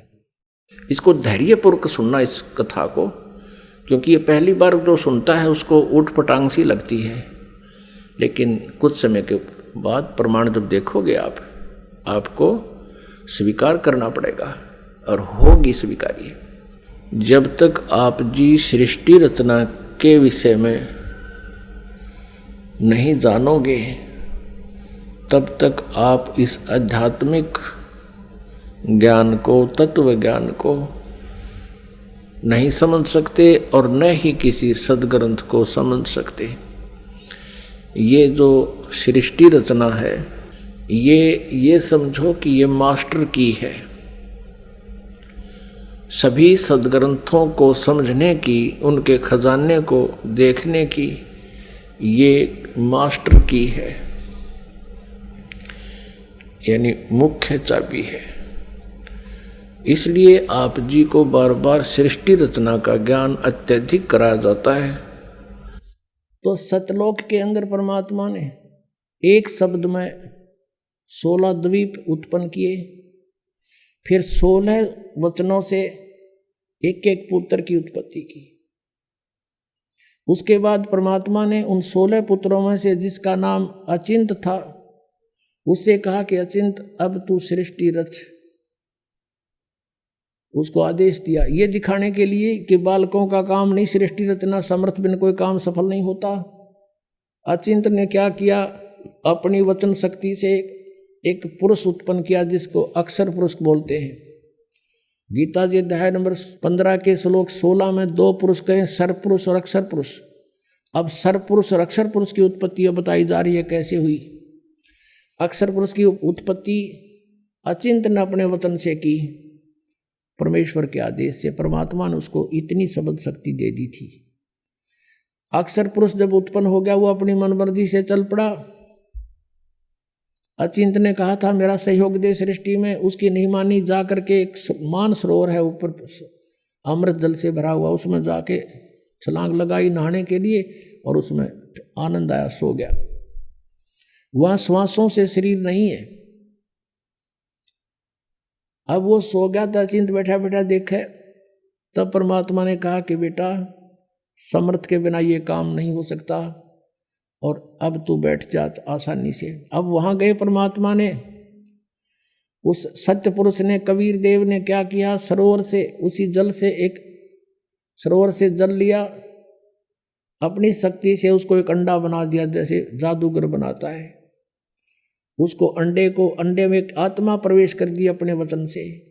वो अंडा बहुत बड़ा था साइज में, वो गड़गड़ गड़गड़ करता हुआ नीचे को चला। उसकी अक्षर पुरुष की निंद्रा भंग होगी। अब कोई अधूरी निंद्रा में कोई जगा दे तो उसको बड़ा दुख सा होता है। इस दुख महसूस किया उसने, कोप किया और अंडे को कोप से देखा, क्रोध से। उस क्रोध से वो अंडा फट गया। उसमें से ये सरपुरुष यानी ज्योत निरंजन काल निकला एक मनुष्य रूप में। इन दोनों से कहा कि अक्षर पुरुष तुम निंद्रा में थे, आकाशवाणी की परमात्मा ने बाहर से, और तुम बाहर आओ, तुझे जगाने के लिए सब लीला की गई है, तू बाहर आओ। दोनों जने वो दोनों बाहर आ गए और उनसे कहा कि तुम अचिंत के द्वीप में रहो, तीनों एक द्वीप में। वो तीनों दोनों वो चले गए, एक अचिंत हो गया। अब कुछ दिनों के बाद ये सरपुरुष ज्योति निरंजन कहो, सरपुरुष कहो और अक्षर पुरुष कहो, चाहे परब्रह्म कहो, ये दोनों अचिंत के लोक में रहने लगे। कुछ दिनों के बाद ये सरपुरुष यानी ज्योति निरंजन कहो, इसे काल कहो, काल आगे जाके ही बनेगा। तो इस सरपुरुष ने सोचा हम तीन तो एक द्वीप में और अन्य हमारे भाई एक एक द्वीप में। उसके बाद परमात्मा ने क्या किया, हम सबकी उत्पत्ति कर दी। जितने आज हम यहाँ कीड़ी कुंजर हाथी मनुष्य राजा देव देवता जो भी हैं सभी की उत्पत्ति करके और सतलोक में सबको अलग अलग स्थान द्वीप दे दिए थे कि तुम रहो ठाठ से। तो इसको ये चिंता होगी, दुख हुआ, ईर्षा हुई कि हम तो तीनों एक लोक में, सारे सब अब अपने अलग अलग स्वतंत्र रह रहे हैं। तो इसने तप करना शुरू किया। 70 युग जब तप किया, प्रभु ने पूछा तू क्या चाहता है, परमेश्वर ने पूछा तू क्या चाहता है। इसने कहा कि हे पिता, हे परम पिता, मेरे लिए स्थान कम है, मुझे अलग से कोई स्थान दे दो। तो परमेश्वर ने इसको 21 ब्रह्मांड दे दिए, जैसे कोई धनी पिता अपने पुत्र को 21 प्लाट दे दे, अगले 21 प्लाट। वहाँ ये गया, रहने लगा। इसने देखा लेकिन वहाँ खाली पड़ा था, इसने सोचा कुछ कंस्ट्रक्शन हो। इसने 70 युग तब फिर किया। हम कैसे फंसे यहाँ पर, इस काल के साथ कैसे आ गए यहाँ इतने गंदे लोक में। हमने वहाँ पर गलती की थी। हमारे पिता ने हमारे को सब सुविधाएं दे रखी थी, कोई असुविधा नहीं थी किसी प्रकार की भी। हम अजर अमर थे, हम सदा युवा रहते थे। हमारे परिवार थे वहाँ पर, पूरे ग्रुप के ग्रुप, परिवार के परिवार थे। सतलोक में सृष्टि है ऐसी ही है, लेकिन वहाँ के हंस आत्मा है, वहाँ मृत्यु नहीं होती, बुढ़ापा नहीं होता, सदाबहार वृक्ष रहते हैं, कोई राग द्वेष नहीं, कोई भाई बंटवारा नहीं। और ये राधा स्वामी वाले जितने भी हैं सब कहते हैं सतलोक में तो प्रकाश ही प्रकाश है, और वहाँ आत्मा परमात्मा में ऐसे मिल जाती है जैसे बूंद समुद्र में। अरे कोई डूब कर मरना, वहाँ पर ढूंढ रहे हैं भगवान को, परमात्मा को तलाश करें, उसके दर्शन करेंगे, बैठेंगे, बतलावाएंगे, अपना दुख रोवाएंगे, हैं, देख देख कर खुश होवाएंगे। इन्हों को भगवान निराकार है, प्रकाश ही प्रकाश है, और आत्मा उसमें ऐसे मिल जाती है जैसे बूंद समुद्र में। ये तो एक डूब कर मरने वाली बात होगी। है किसी में मत चलो, कहोगे चलो समुद्र में डूब मरो, भगवान मिलेगा, लो अभी ना जाओ। तो ये मूर्ख बना रखे हमने, उन नहीं पता है ना सतलोक का बेरा। इन जाने वालों ने पता है उड़ा जाना उड़ा कुछ है को नहीं है। तो बात बात वो बनाओ, सुन लेते हैं श्रद्धालु। तो वहाँ पर सृष्टि है, एज इट इज है, भगवान मनुष्य दृश्य है, उसके रोम, एक रोमकूप में करोड़ सूर्य मिला दे, करोड़ चंद्रमा, इतनी रोशनी उस मालिक के वहाँ के रूप में। वहाँ से वो हल्के तेज पुंज का रूप बनाकर सरल करके यहाँ आता है। वेद भी बता रहे हैं, और ये 600 साल पहले परमात्मा ने अपनी महिमा आप बता रखी है कबीर वाणी में। तो वहाँ से वो परमात्मा ने आके खुद बता। तो हम अपने भगवान को छोड़ के, जिसने हमारे को सारा सुख दे रखा था, हम इस पर आसक्त हो गए। यूँ खड़ा होगा तब कर रहा था, और यूँ देखो देखो हो इतने वर्ष खड़ा रहा, हो बड़ा कमाल कर दिया। अब हमारे ये बीमारी वहाँ से लगी थी बुराई। जैसे अब है एक हीरो या हीरोइन, अभिनेता अभिनेत्री, अपने पेट के लिए नाचा कूदी, उछलम कूदम, मेकअप करते, और हम उन पर आसक्त होते हैं। यहाँ एक बरुवाला में या हिसार में कोई एक्टर आ जा, नेता अभिनेता आ जाए, और देखो नौजवान लड़के और लड़कियों की लाइन लग जाएगी, हजारों की संख्या में इकट्ठे हो जाएंगे, और दूर तो देखेंगे वो खड़ा वो खड़ी, सारे दिन धक्के खा के नो के नो आ जाएंगे। बताओ, सो खड़े तर वो खड़ी, तो उन्हें क्या मिल गया? वो अपने पेट के लिए भटक रहे हैं, और हम उसको देख आसक्त हो रहे हैं, और कहते हैं मेरा फेवरेट वो है ये हीरो, फेवरेट। इन फेवरेट ने मार दिया, यू हमारा फेवरेट हीरो हो गया वहाँ पर सतलोक में। और परमात्मा ने आकाशवाणी की कि बच्चों तुम इसने ना देखो, मस्त रहो, भक्ति करो, चैन से रहो, इसका कर्म ठीक नहीं है। ये परमात्मा ने इसको मना किया था, पर इसने ये माना नहीं। और हमें भी मना किया था कि इसकी तरफ ना ध्यान दो, तुम मस्त रहो। लेकिन हम ऊपर से तो सावधान हो गए, पर अंदर से कसक नहीं गई, इसके प्रति कति फिट हो गया, आकर्षित हो गए, अंदर से कसक बन गई जबरदस्त। वो तो अंतर्यामी सारी जानते हैं। जब इसने दूसरी बार तप किया तब पूछा भी क्या मांगता है तू? 70 युग तप किया। तब इसने कहा प्रभु मुझे कुछ कंस्ट्रक्शन सामग्री दे दो ताकि मैं कुछ रचना रचूं। परमात्मा ने 5 तत्व और 3 गुण दे दिए कि ले बेटा खेल खिलौनों से। इसने सोचा भी ये भी बना लूंगा, लेकिन जीव नहीं है तो मैं करूंगा क्या? मुझे आत्मा भी चाहिए कि लेगा, दिल नहीं लगे। तब इसने 64 युग तब फिर किया। तो प्रभु ने पूछा क्या मांगता है, बोल। तूने जो मांगा मैंने सब दे दिया। तब इसने कहा कि मुझे कुछ जीव दे दो, आत्मा दे दो प्रभु। अब परमेश्वर ने कहा कि भाई ये आत्मा नहीं दे सकता तुझे किसी भी सूरत में। हाँ तुझे और प्लाट चाहिए और दे दूंगा, ब्रह्मांड 5, 7, 10 चाहिए, ये नहीं दे सकता, क्योंकि ये मेरी आत्मा है, मेरे वचन से उत्पन्न हुई है, मेरी हृदय है, ये मेरी आत्मा है, ये नहीं दे सकता। लेकिन एक शर्त है, यदि कोई स्वयं तेरी सब इच्छा से जाना चाहता है तो जा सकता है, जा पूछ ले। तो हमारे पास आया, जितने हम यहाँ फंसे हुए हैं, हमसे पूछा क्या मेरे साथ तुम चलोगे? अलग से मैंने तप करके अलग से राज्य प्राप्त किया है, वहाँ ऐसे रहेंगे, ऐसे देव बनाऊंगा, महादेव बनाऊंगा, हैं दूधों की नदी बहाऊंगा। अब वहाँ कोई कमी थी हमने, लेकिन बुद्धि भ्रष्ट होगी। हम बोले ठीक है पिताजी आज्ञा दे देंगे तो हम चल पड़ेंगे। अब उसने परमेश्वर कबीर देव से कहा काल ने कि पिताजी कुछ आत्माएं मेरे साथ जाने को एग्री हैं। परमेश्वर ने कहा कि मेरे सामने स्वीकृति दिला दो। परमेश्वर आए वहाँ से स्वयं और हमारे पास आकर खड़े हो गए। परमेश्वर ने कहा कि बोलो भाई कौन जाना चाहता है इसके साथ, हाथ खड़ा करो। अब परमात्मा ने पहले तो हमें मना किया था कि इस पर आसक्त मत हो, हम शर्मिंदे हो गए, नीचे को मुंह कर लिया, कोई नहीं बोला, सन्नाटा छा गया। तब परमेश्वर ने कहा कि रे तो आप तो कह रहे, तू तो कह रहा था ये बहुत कुछ मेरे साथ जाने वाले हैं, ये तो कोई बोलता ही नहीं, झूठ बोलता था तू। इतने में एक आत्मा ने सोचा कहीं बात ना बिगड़ जाए, हिम्मत सी करके खड़ा हो गया। खड़ा होकर कहा कि प्रभु मैं जाना चाहता हूं इसके साथ। अब पीछे फिर हमने सोचे कि ये अकेला लूट जा लूट, फिर तो हम देखा जैसे बच्चे स्कूल में एक हाथ खड़ा कर ले, सारे कर लिया अगर नो नो नो, तो हम सब खड़े हो गए और दोनों हाथ कर दिए, हम भी जाना चाहते, हम भी जाना चाहते। परमेश्वर ने कहा भाई ठीक है, मैंने इनके नंबर नोट कर लिए इन आत्माओं के, किस किस ने स्वीकृति दी है, और आप अपने लोक में जा। इनको मैं विधि से भेजूंगा, एज इट इज नहीं भेज सकता। तो क्या किया परमात्मा ने, हमें बीज रूप बनाया सूक्ष्म, और जिसने सबसे पहले काल के साथ आने की स्वीकृति दी थी उसको एक लड़की का रूप बना दिया, युवा लड़की, युवती, खूबसूरत लड़की बना दिया, जो आगे चल के दुर्गा कल आई। और उसके अंदर हम सब आत्माओं को फीड कर दिया अपने वचन से, और उससे कहा कि बेटी मैंने तुझे शब्द शक्ति दे दी है, परमेश्वर कबीर देव जी ने कहा। और जितने जीव ये ब्रह्म कहे, सरपुरुष कहे, उतने तो उत्पन्न कर देना, तेरे वचन में शक्ति दे दी, तू वचन से भी उत्पन्न कर सकती है। अपने पुत्र सहजदास से कहा कि पुत्र जा अपनी बहन को ज्योत निरंजन के पास छोड़ के आ, सरपुरुष के पास। उसके ब्रह्मांड, ये सभी ब्रह्मांड वहीं थे सतलोक के अंदर।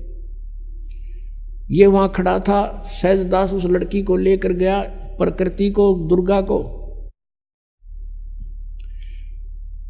और वहां जाकर कहा कि ले पिताजी का आदेश है, ज्योत निरंजन जितनी भी आत्माओं ने तेरे साथ आने की स्वीकृति दी थी उन सबको इसके अंदर फीड कर दिया, भगवान ने भर दिया, और इसको वचन शक्ति दे दी है, जितने जीव तू कहेगा ये वचन से बना दिया करेगी। और ऐसा कहकर सहजदास वापस आ गया। अब ज्योत निरंजन ने देखा, इस ब्रह्म ने, सरपुरुष ने, युवा लड़की, अपनी आत्माओं, ये यहाँ बलात्कार और ये बकवादें जो हैं ये हमारे अंदर, इस मन वहीं से घर कर गई थी, इस काल में ये मन रूप में सबके अंदर विद्यमान हो गया, इसने ऐसा एलिमेंट छोड़ दिया हमारे अंदर, इसके अंदर ये दोष आ गया। एकांत में अकेली युवती को देखकर इसने उसके साथ जुल्म करना चाहा, लड़की भी भांप गई इसके इरादे को, और कहा कि ज्योति निरंजन बात सुन, तू मेरा बड़ा भाई, तू मेरे से पहले उत्पन्न हुआ, अंडे से परमात्मा का ही उत्पन्न किया हुआ है, और उसी से मेरा जन्म हुआ। तू मेरा बड़ा भाई, मैं तेरी छोटी बहन, बहन भाई का यो क्रम अच्छा नहीं होता, तू जुल्म ना करे। पिताजी ने मुझे शब्द शक्ति दे रखी है, वचन शक्ति, जितने जीव कहेगा मैं बना दूंगी। इसने एक नहीं सुनी, हद से आगे बढ़ गया। लड़की ने अपनी इज्जत सुरक्षा के लिए कुछ ना पाया तो उसने छोटा रूप बनाया, और इसने बकवाद के लिए मुंह खोल रखा था, मुंह के माध्यम से पेट में चली गई। वहां से परमेश्वर कबीर देव अपने पिता से पुकार की, भगवान मेरी रक्षा करो। परमात्मा ने कहा जोगजीत, सहजदास जाओ उसके पास, और परमेश्वर स्वयं आए अपने पुत्र का रूप बना के, और कहा ज्योति निरंजन तूने जुल्म कर दिया, ऐसे पवित्र लोक में जो ऐसी गलती करता उसको ये सजा है कि तू आज से काल कहागा, 1 लाख मानव शरीरधारी प्राणियों को नित खाया करेगा, 1.25 लाख उत्पन्न करेगा, आज से तेरा नाम काल होगा। लड़की को, दुर्गा को उसके पेट से निकाल दिया, और उन दोनों को 21 ब्रह्मांड समेत सतलोक से निष्कासित कर दिया। 16 शंख कोश की दूरी पर 21 ब्रह्मांड आकर रुक गए, और यहाँ फिर अपने मालिक की विधि अनुसार ये चक्कर काटने लगे। अब काल ने फिर सोचा कि अब मेरा कौन के बिगाड़ेगा, जो इन्होंने सजा देनी थी मुझे दे दी। दुर्गा के साथ फिर दुर्व्यवहार शुरू किया। इसने फिर प्रार्थना की कि ज्योति निरंजन, पहले तो तू मेरा बड़ा भाई, मैं तेरी छोटी बहन, दूसरे मैं तेरे पेट से बाहर आई हूँ, तेरी बेटी होगी। यानी इसने अपनी इज्जत बचाने के लिए सब कुछ कह दिया, पर इसका कोई असर नहीं हुआ। परमात्मा ने देखना था कि ये कितना बकवाद कर सकता है, और लड़की को प्रजनन इंद्री भी अपनी तरफ से नहीं लगाई थी। इसने अपनी सिद्धि शक्ति से नाखूनों से प्रजनन इंद्री बनाई, और दुर्गा के साथ विलास किया। 3 पुत्रों की उत्पत्ति की। बड़े का नाम ब्रह्मा, दूसरे का विष्णु, तीसरे का शिव हुआ। अब मैं तुमसे कहूँ चिताई, त्रिदेवन की उत्पत्ति भाई। ज्ञानी सुने सो हृदय लगाई, मूर्ख सुने तो गम ना पाई। माष्टंगी पिता निरंजन, ये जमदारुण वंशन अंजन। पहले की निरंजन राई, पीछे से माया उपजाई। माया रूप देख अति शोभा, देव निरंजन तन मन लोभा। निरंजन की ने भोग विलासा, माया को रही तब आशा। 3 पुत्र अष्टंगी जाए, ब्रह्मा विष्णु शिव नाम धराए। 3 देव विस्तार चलावे, इनमें यो जग धोखा खावे। 3 गुणों की भक्ति में ये भूल पड़ो संसार, कह कबीर निज नाम बिना कैसे उतरो पार। 3 देव की जो करते भक्ति, उनकी कदे ना होए मुक्ति। कुरान शरीफ का ज्ञानदाता कहता है कि वो कबीर भगवान है जिसने 6 दिन में सृष्टि रची। अब थोड़ा सा पहले पवित्र बाइबल दिखाना पड़ेगा। ये है पवित्र बाइबल, संपूर्ण जीवन अध्ययन बाइबल। ये बाइबल है, ये है इसका जर्नल एडिटर, ये यहाँ से हिंदी पढ़ेंगे। प्रबंधक संपादक डेविड स्टुअर्ट, अंग्रेजी प्रधान संपादक डोनाल्ड सी स्टाम्स, MA MDV, संयुक्त संपादक ये सारे इनका ये यहाँ से छपा, ये देख लो, मैसूर USA से छपा है। अब इसमें सबसे पहले सृष्टि वो है, उत्पत्ति है इसमें, और सृष्टि के कति प्रारंभ में प्रथम अध्याय में ही जेनेसिस माने सृष्टि, जेनेसिस 1, ये 4 पृष्ठ पे उत्पत्ति यहाँ से आरंभ होती है। प्रथम आदि में परमेश्वर ने आकाश और पृथ्वी की सृष्टि की, ये पहला दिन था। इस प्रकार ये पहला दिन हो गया। फिर दूसरा दिन हो गया, प्रकाश प्रकुश बना दिया परमात्मा ने। फिर ये तीसरा सांझ हुई, भोर हुआ, फिर तीसरा दिन हो गया। जो कुछ भी इसमें फलदार वृक्ष जिनके बीज एक एक जाति के अनुसार बनाए, ये इस प्रकार। अब ये तीसरा दिन हो गया। दिन और रात पर प्रभुता करें और उज्ज्वला दियारा करें, इस प्रकार सांझ हुई, फिर भोर हुआ, ये चौथा दिन हो गया। फिर यहाँ देखें प्रश्न नंबर 5 पे, वो 4 पे पढ़ा आपने। अब 5 पे क्या है, सांझ हुई, भोर हुई, फिर ये 5वां दिन हो गया। 6ठे दिन पे आना हमना, असली बात ये है। फिर परमेश्वर ने कहा मनुष्य को हम अपने स्वरूप के अनुसार अपनी समानता में बनाएं, और वे समुद्र की मछलियों और आकाश के पक्षियों और घरेलू पशुओं और सारी पृथ्वी पर और सब रेंगने वाले जंतुओं पर जो पृथ्वी पर रेंगते हैं अधिकार रखें, यानी उनसे समझदार हों। तब परमेश्वर ने मनुष्य को अपने स्वरूप के अनुसार उत्पन्न किया। अपने ही स्वरूप के अनुसार परमेश्वर ने उसको उत्पन्न किया, और नर और नारी करके उसने मनुष्यों की सृष्टि की। तो परमात्मा किसा होया, मनुष्य जैसा, नर जैसा। अंडरस्टूड हो गया। अब यहाँ देखिएगा, इस प्रकार 6ठे दिन भोर हुई, सांझ हुआ, इस प्रकार ये 6वां दिन हो गया। अब 7वां दिन, और परमेश्वर ने अपना काम जिसे वह करता था 7वें दिन समाप्त किया। अपने किए हुए सारे काम से 7वें दिन विश्राम लिया, यानी 6 दिन में सृष्टि रच दी, 7वां दिन विश्राम किया, बस। अब यहाँ से इतना ही लेना था। अब पवित्र बाइबल ने स्पष्ट कर दिया कि परमात्मा मनुष्य जैसा है, उसने अपने जैसे रूप में मनुष्य को बना, नर नारी करके उत्पन्न कर दिया। आगे बहुत अच्छा प्रमाण है इसमें कि परमात्मा साकार है, वो सामने खड़ा दिखाई देता है, बात करता है, बाइबल में लिखा है।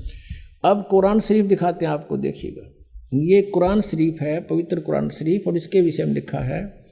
ये तो इनकी अरबी भाषा है, जालिकल किताबु ला रैब जो जैसला फीही जो। इसका अर्थ इन्होंने किया है कि यह वह इल्हामी किताब है, धार्मिक किताब है, जिसमें कोई संदेह की गुंजाइश नहीं, यानी इसमें जो लिखा है वो फाइनल है हमारे लिए, इसमें हमने कोई डाउट नहीं, इसमें कोई गलत नहीं। इसका कहने का भाव ये है। ये कहाँ से बना है, शास्त्रीय अरबी पद्धति पर नागरी लिपि में स अनुवाद सटीपन, इसका अर्थ है स अनुवाद सटीपन, स अनुवाद। रूपांतकार है नंद कुमार अवस्थी, शेरवानी संस्करण। ये कहाँ से छपा है, कुरान शरीफ शेरवानी संस्करण। प्रकाशक हैं लखनऊ किताबघर, मौसम बाग, सीतापुर रोड, लखनऊ, यहाँ से छपा। अब हम इसके सूरत फुरकानी 25 पर आते हैं। ये देखिएगा, ये सूरत कुरान शरीफ है, और सूरतुल फुरकानी, इसको सूरत बोलते हैं, सूरतुल फुरकानी यानी सूरत फुरकानी 25। अब इसमें यहां से देखेंगे हम,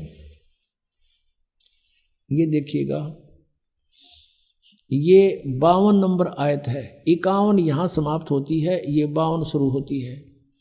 फला तुतियल काफिरन व जाहिदहुम बिही जिहादन कबीरन, ये स्पष्ट लिखा कबीरन। इसको ये कुरान शरीफ कहो चाहे मजीद कहो, अब दिखाएंगे आपको। अब इसका हिंदी अनुवाद यहाँ किया है इन्होंने। ये 51 समाप्त हुई, 52 प्रारंभ हुई। इसका अनुवाद है ये जो हमने अरबी भाषा पढ़ी, लिखी है इसमें नागरी लिपि में। अब इस 52 का यहाँ अनुवाद किया है। तो ए पैगंबर हजरत मोहम्मद को कुरान शरीफ का ज्ञानदाता बोल रहा है, तुम काफिरों का कहा न मानना, जो परमात्मा की पूजा ना करते, न देवताओं की पूजा करते हैं, उनको काफिर बोलते हैं, मानना।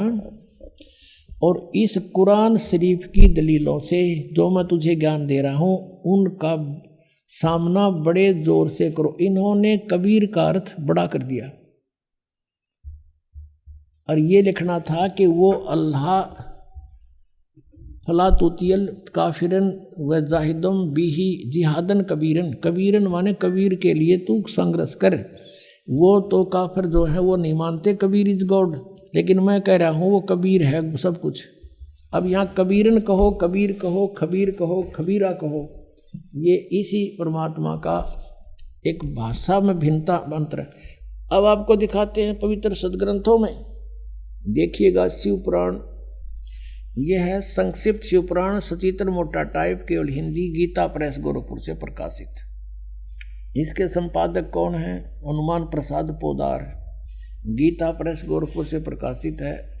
रुद्र संहिता आपके रूबरू कराते हैं सदग्रंथ की, संक्षिप्त शिव पुराण, पृष्ठ नंबर 98 से 98। इसके लास्ट में थोड़ा सा यहाँ से लिंक करके आगे चलेंगे। 5वां अध्याय रुद्र संहिता का एंड होता है। अपने पुत्र नारद की यह बात सुनकर लोक पिता में ब्रह्मा वहां इस प्रकार बोले। अब ये 6वां अध्याय शुरू हो गया। ब्रह्मा जी ने कहा, ब्रह्मन अपने पुत्र से कह रहे हैं, ब्रह्मा जी देव शिरोमणे, तुम सदा समस्त जगत के उपकार में ही लगे रहते हो। तुमने लोगों के हित की कामना से बहुत उत्तम बात पूछी है। जिस समय समस्त चराचर जगत नष्ट हो गया था, फिर कुछ भी नहीं था, अंधकार ही अंधकार था। उस समय तत्सद ब्रह्म, यह श्रुति में जो सत्य सुना जाता है एकमात्र वही शेष था। पहले तो ब्रह्मा ने वैसे ज्ञान नहीं था, फिर भी इन पुराणों को हम अभी तक सत्य मानते रहे, उससे ही देखें तत्सद ब्रह्म। अब ये किसके विषय में संकेत है बाद में बताएंगे, पहले हम अपना उद्देश्य देखते हैं। अब 100 पृष्ठ पर देखिएगा।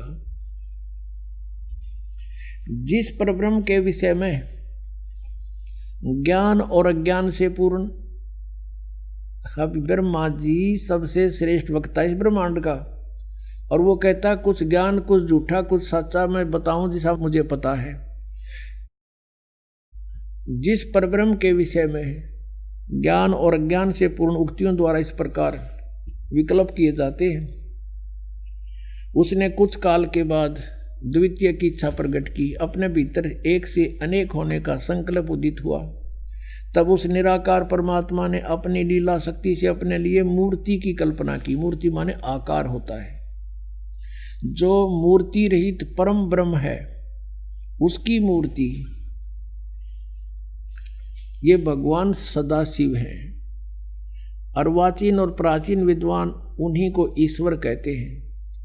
उस समय एकाएकी रहकर स्वेच्छा अनुसार व्यवहार करने वाले इन सदाशिव ने अपने विग्रह से स्वयं ही एक स्वरूप भूता शक्ति की सृष्टि की, जो उनके अपने श्रीअंग से कभी अलग होने वाली नहीं थी।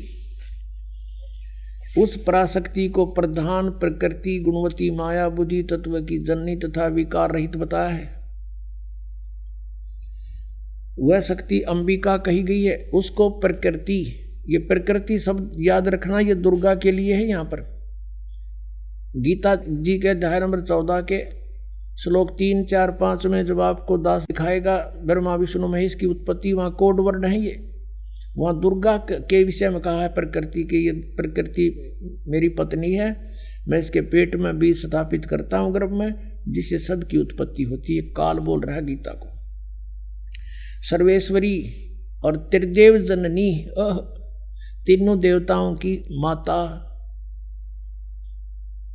और नित्य और मूल कारण भी कहते हैं। सदाशिव द्वारा प्रकट गई उस शक्ति की 8 भुजाएं हैं, अष्टंगी। अब मैं तुमसे कहूँ चिताई, त्रिदेवन की उत्पत्ति वाई, माँ अष्टंगी पिता निरंजन। जिसको ये सदाशिव कहते हैं ना, ये सदाशिव ये है वो काल, वो शिव रूप धारण करके प्रकट हो जाता है अपने पुत्र का रूप बना करके। उसकी 8 भुजाएं हैं, शक्ति के 8 भुजाएं हैं। नाना प्रकार के आभूषण उसके श्री अंगों की शोभा बढ़ाते हैं। अब प्रकृति है या प्रकृति जो सारे 8 हथियार रखती है, वो उसकी 8 भुजाएं हैं और अनेक प्रकार के अस्त्र शस्त्र धारण करती है। एकाकिनी होकर भी वह माया संयोग वसात अनेक हो जाती है। जैसे 3 रूप और बनाए थे इसने, सावित्री, लक्ष्मी और पार्वती के।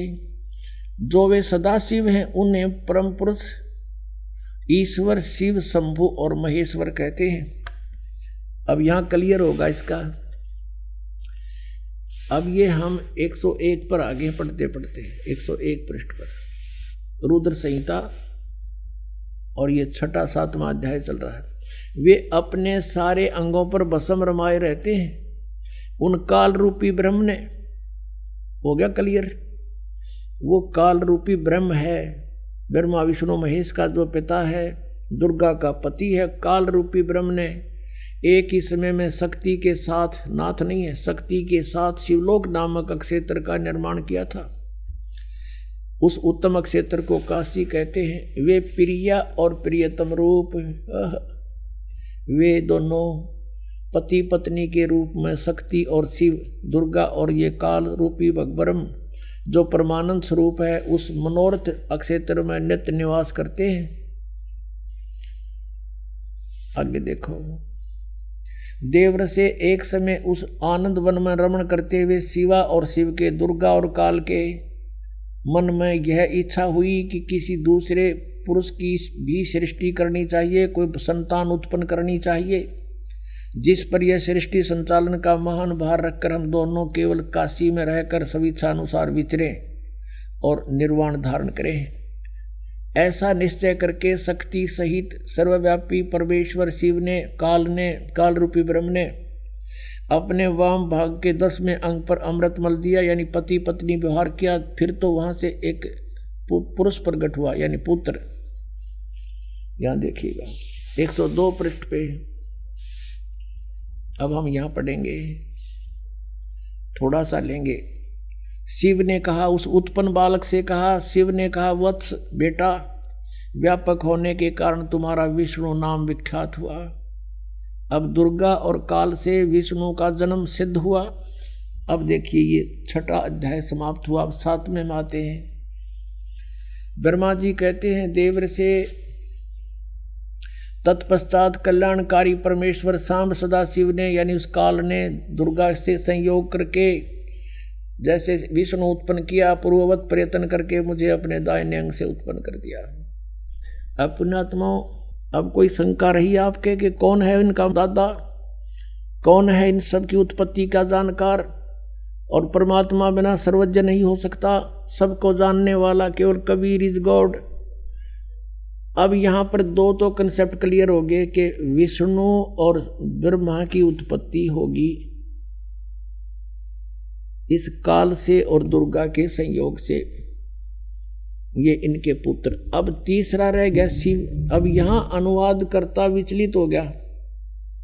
मूल संस्कृत पाठ में सही लिखा है, अब इसने अनुवाद करता केवल हिंदी है इसमें, इसने यहाँ गड़बड़ी कर दी।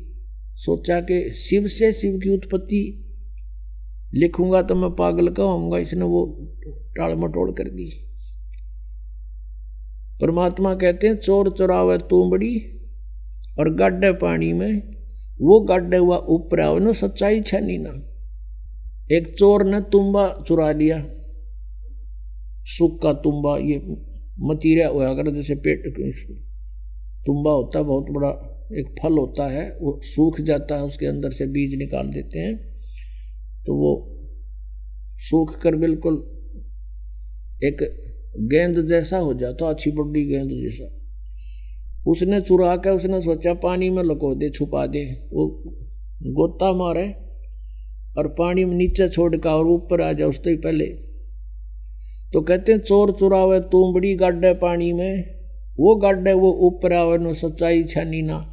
अब आपको दिखाते हैं ब्रह्मा विष्णु महेश से अन्य है जो इनका पिता है।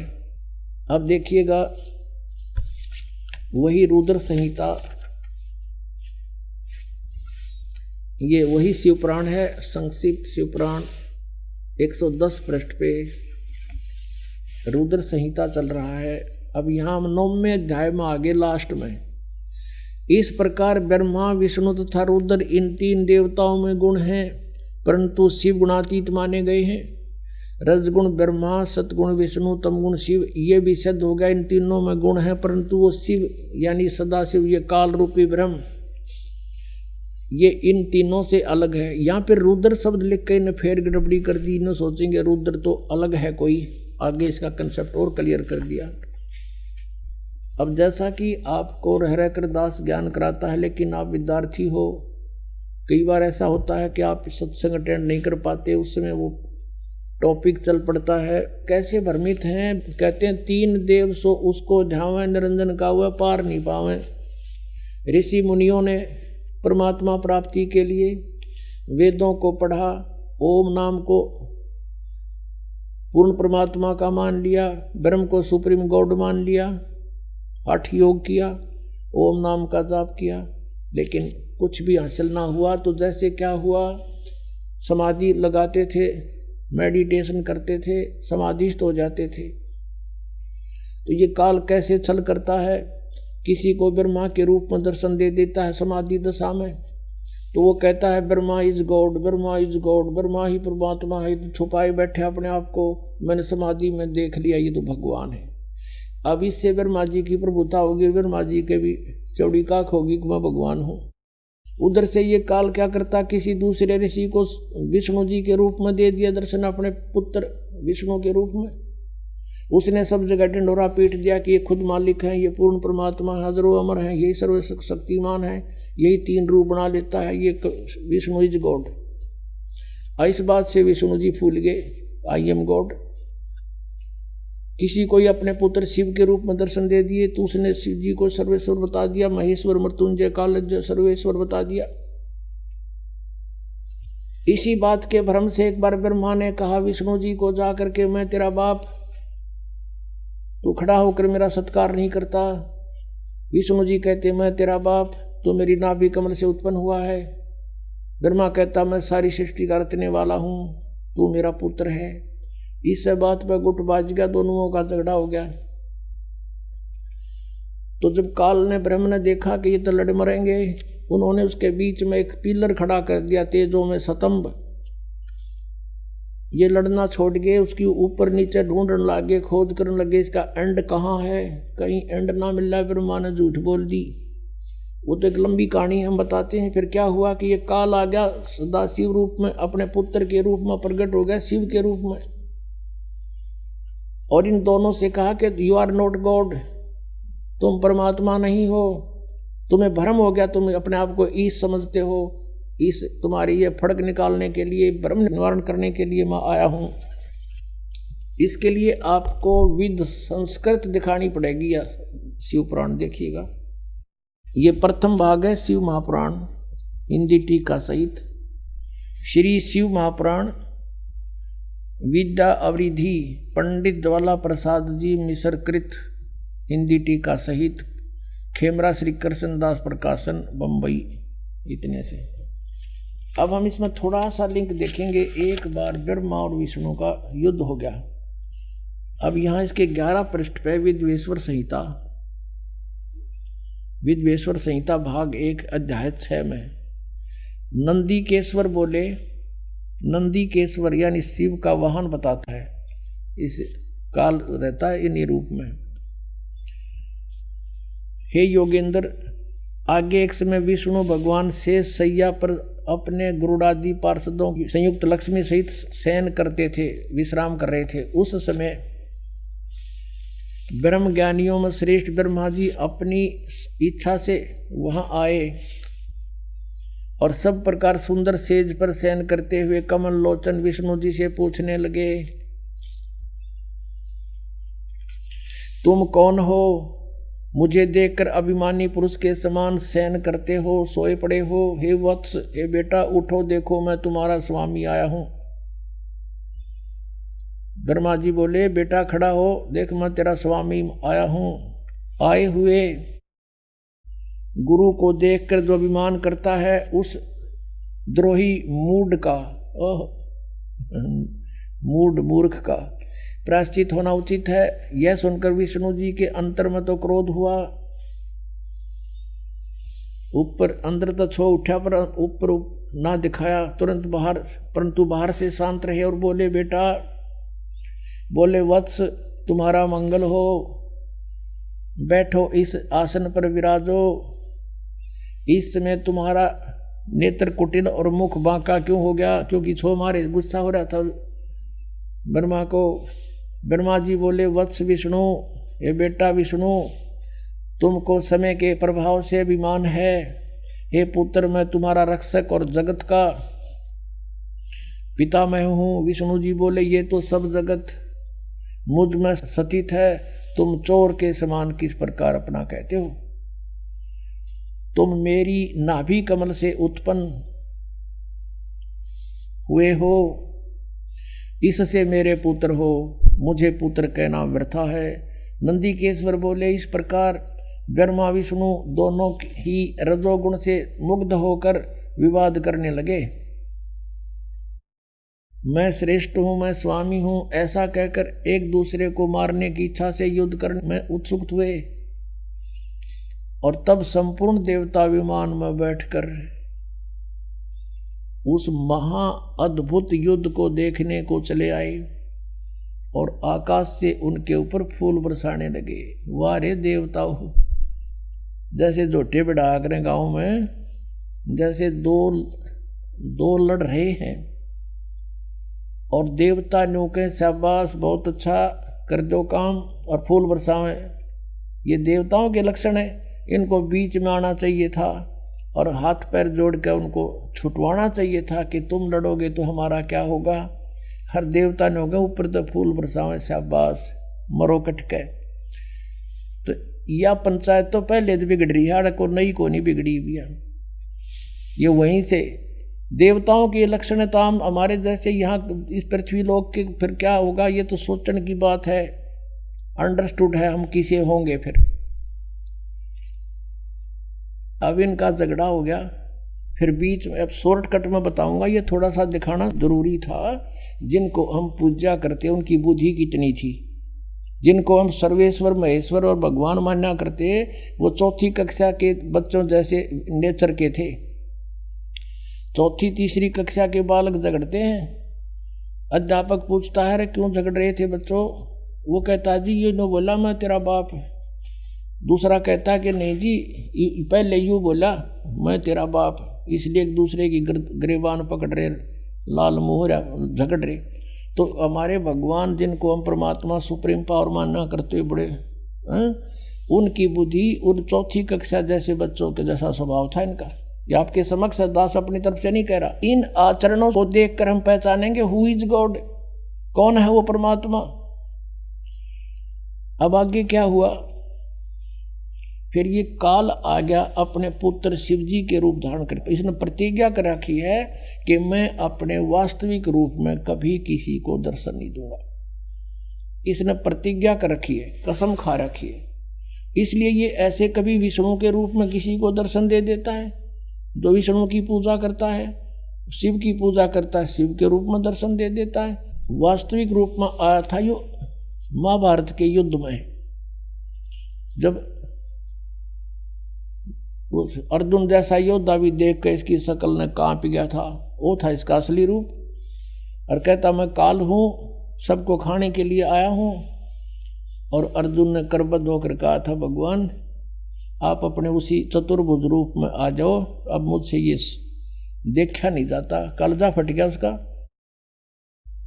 अब ये आ गया वहां पर शिव रूप में, इन दोनों के बीच में वो पिल्लर ठोक दिया, आके खड़ा हो गया और कहता कि मैं तुम्हारी बुद्धि ठिकाने करने आया हूं, तुमने अपने आप को भगवान मान रखा, यू आर नॉट गॉड।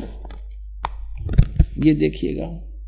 अब ये है पृष्ठ नंबर 17 पे, पहले हमने 11 पर पढ़ा था। विद्वेश्वर संहिता अध्याय 9।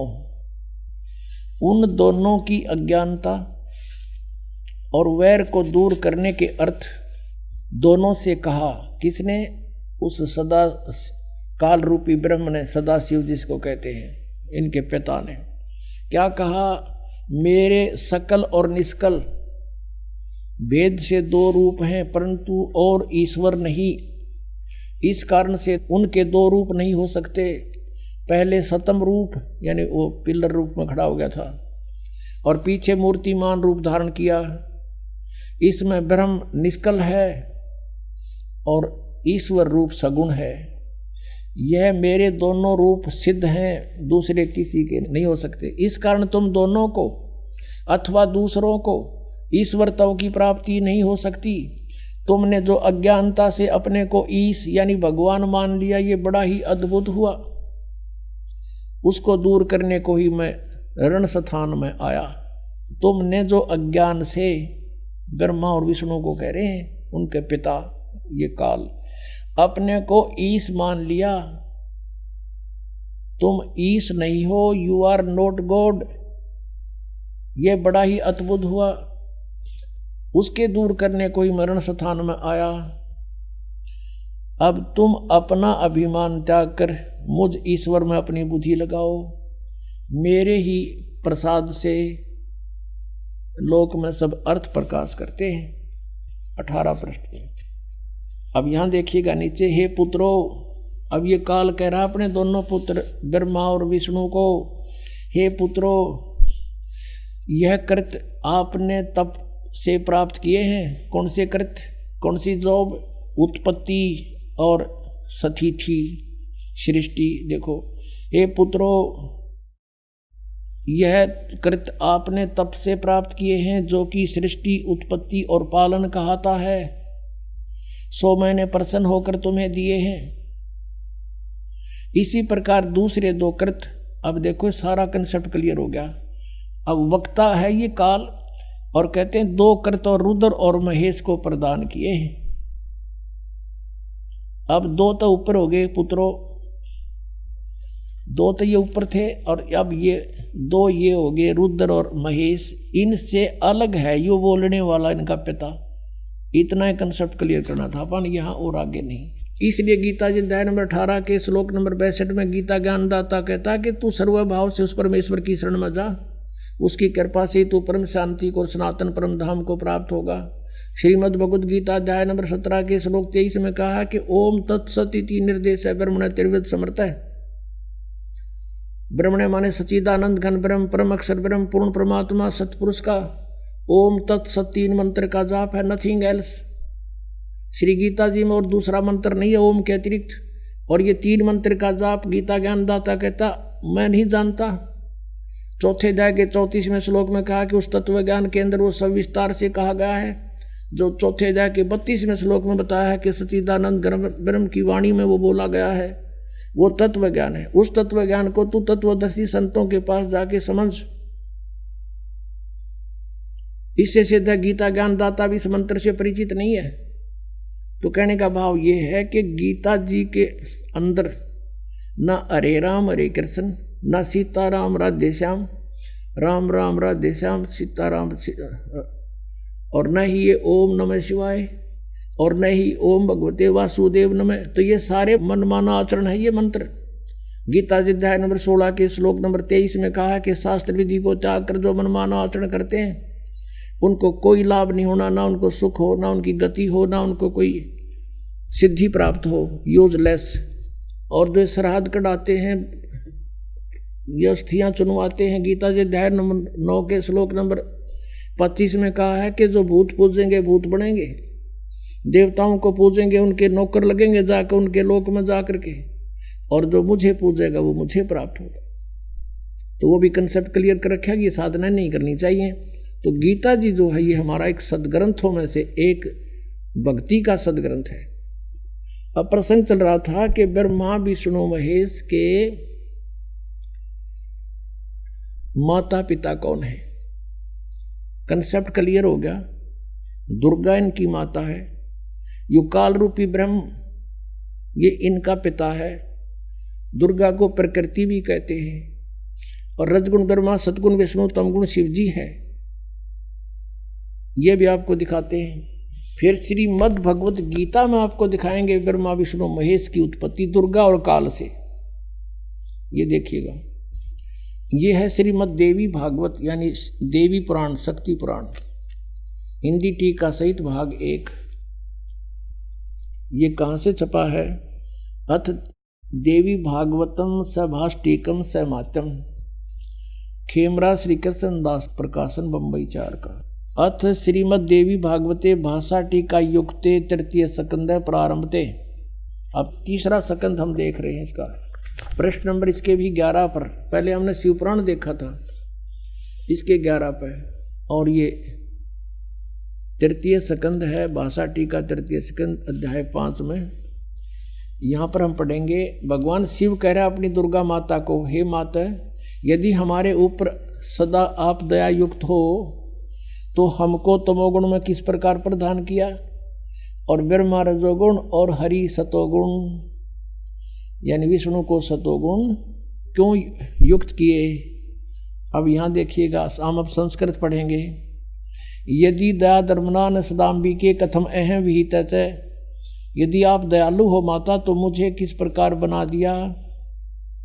तमोगुण और कमल जय, कमल से उत्पन्न होने वाले ब्रह्मा को रजोगुण संभव, क्यों रजोगुण कैसे उत्पन्न कर दिया। सुवित किमो सतोगुण हरि, और विष्णु को किस प्रकार आपने सतोगुण बना दिया। इति सिद्धम रजगुण ब्रह्मा सतगुण विष्णु तमगुण शिव जी। और दिखाते हैं, क्योंकि पुण्यात्माओं आज हमने कंप्यूटर बना लिए, हेलीकॉप्टर बना लिए, एयरप्लेन बना लिए, और सोकाई लैब बना लिए, पता नहीं के रचना रच ली यहाँ पर इस नकली लोक में। 2 दिन का जीवन है, और जो काम करना था उधर हमारा जान भी नहीं जाने दिया इस काल ने। एटम बम बना लिए, एक दूसरे के शत्रु बन गए। जो बनाना था वो छेड़ा भी कोई नहीं, शुरू भी नहीं किया, उसका स्टार्ट भी नहीं कर रखा। अब देखिएगा, ये PhD करा रहा है ये दास आपको, सौभाग्य आपको इस यूनिवर्सिटी में प्रवेश मिल गया, जो मोक्ष मिलेगा इससे। ये मार्कंडेय पुराण गीता प्रेस गोरखपुर से प्रकाशित है। इसके 123 पृष्ठ पे आपको दिखाते हैं। मार्कंडेय जी कह रहे हैं, संक्षिप्त मार्कंडेय पुराण 122 से शुरू होगा, यहाँ से देखते हैं 123 पर फिर पूरा विवरण है। मार्कंडेय जी बोले, ये मार्कंडेय जी का उपदेश चल रहा है, ये यहाँ देखेंगे 123 पृष्ठ पे। अब यहाँ जाते हैं हम। इस तरह स्वयंभू परमात्मा की 3 अवस्थाएं हैं। रजोगुण प्रधान ब्रह्मा, तमोगुण प्रधान रुद्र, सतगुण प्रधान सत प्रधान विश्वपालक विष्णु है, और ये ही 3 देवता हैं, और ये ही 3 गुण हैं। गुण तीनों की भक्ति में ये भूल पड़ो संसारे, कह कबीर निज नाम बिना कैसे उतरो पार। 3 देव की जो करते भक्ति, उनकी कदे ना हो मुक्ति। अब ये कंसेप्ट क्लियर हो गया। रजगुण ब्रह्मा है, सतगुण विष्णु, तमगुण शिव जी। अब और दिखाते हैं, ब्रह्मा विष्णु महेश नासवान है। उसके बाद आपको श्रीमद् भगवत गीता में दिखाएंगे इनकी उत्पत्ति दुर्गा और काल से। ये देखिएगा, श्रीमद् देवी भागवत गीता प्रेस गोरखपुर से प्रकाशित, संपादक हनुमान प्रसाद पोदार चिमनलाल गोस्वामी। इसके 123 पृष्ठ को दिखाएंगे बस थोड़ा सा, 123 पृष्ठ पे। अब भगवान विष्णु अपनी माता दुर्गा की स्तुति करते हुए कह रहे हैं, तुम शुद्ध स्वरूपा हो, ये सारा संसार तुम इसे उद्भासित हो रहा है। मैं ब्रह्मा और शंकर हम सभी तुम्हारी कृपा से विद्यमान हैं। हमारा आविर्भाव और तिरोभाव, आविर्भाव माने जन्म, तिरोभाव माने मृत्यु हुआ करता है। केवल तुम ही नत हो, जगत जननी हो, प्रकृति और सनातनी देवी हो। प्रकृति शब्द याद रखना दुर्गा के लिए है। भगवान शंकर बोले, देवी यदि माँ भाग विष्णु तुम ही से प्रकट हुए हैं, उस तो उनके बाद उत्पन्न होने वाले ब्रह्मा भी तुम्हारे ही बालक हुए। फिर मैं तमोगुणी लीला करने वाला शंकर क्या तुम्हारी संतान नहीं हुआ? अर्थात मुझे भी उत्पन्न करने वाली तुम ही हो। शिवे, संपूर्ण संसार की सृष्टि करने में तुम बड़ी चतुर हो। कंसेप्ट क्लियर हुआ? इस संसार की सृष्टि, स्थिति और संहार में तुम्हारे गुण सदा समर्थ है। उन्हीं तीनों गुण से उत्पन्न हम ब्रह्मा, विष्णु एवं शंकर नियमानुसार कार्य में तत्पर रहते। हम तो केवल आप वर्क डन दे सकते हैं, किसी का कोई परिवर्तन नहीं कर सकते। अब इससे 4 कंसेप्ट क्लियर हो गए। इस पवित्र देवी पुराण के इन चंद लाइनों में 4 कंसेप्ट क्लियर हो गए। एक तो ये हो गया कि ब्रह्मा, विष्णु, महेश नाशवान है, इनकी जन्म मृत्यु होती है। दूसरा ये हो गया कि इनकी माता दुर्गा है। और तीसरा ये हो गया रजगुण ब्रह्मा, सतगुण विष्णु, तमगुण शिव जी। और चौथा ये हो गया कि ये केवल वर्क डन, जैसा कर्म करोगे वैसा ही दे सकते, इसमें कोई परिवर्तन नहीं कर सकते। और 5वां ये भी हो गया कि दुर्गा को प्रकृति भी कहते हैं।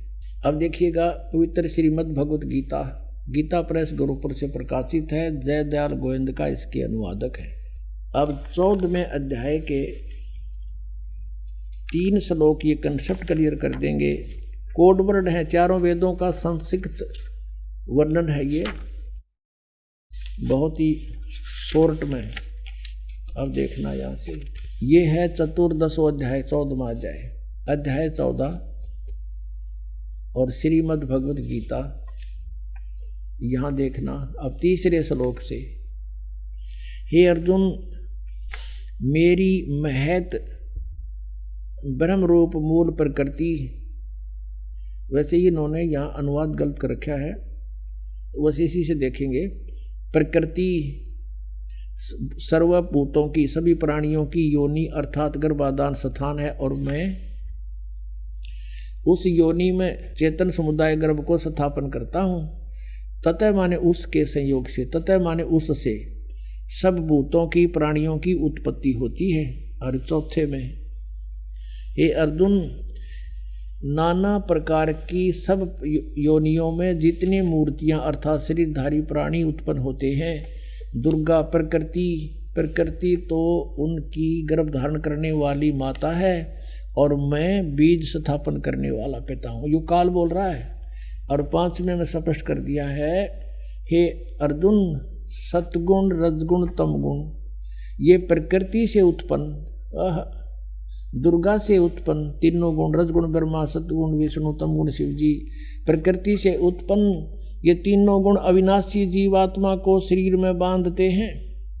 अब काल ने पल्ला झाड़ दिया कि ब्रह्मा, विष्णु, महेश इन जीवात्मा को कर्मानुसार यहाँ बांधे बैठे हैं।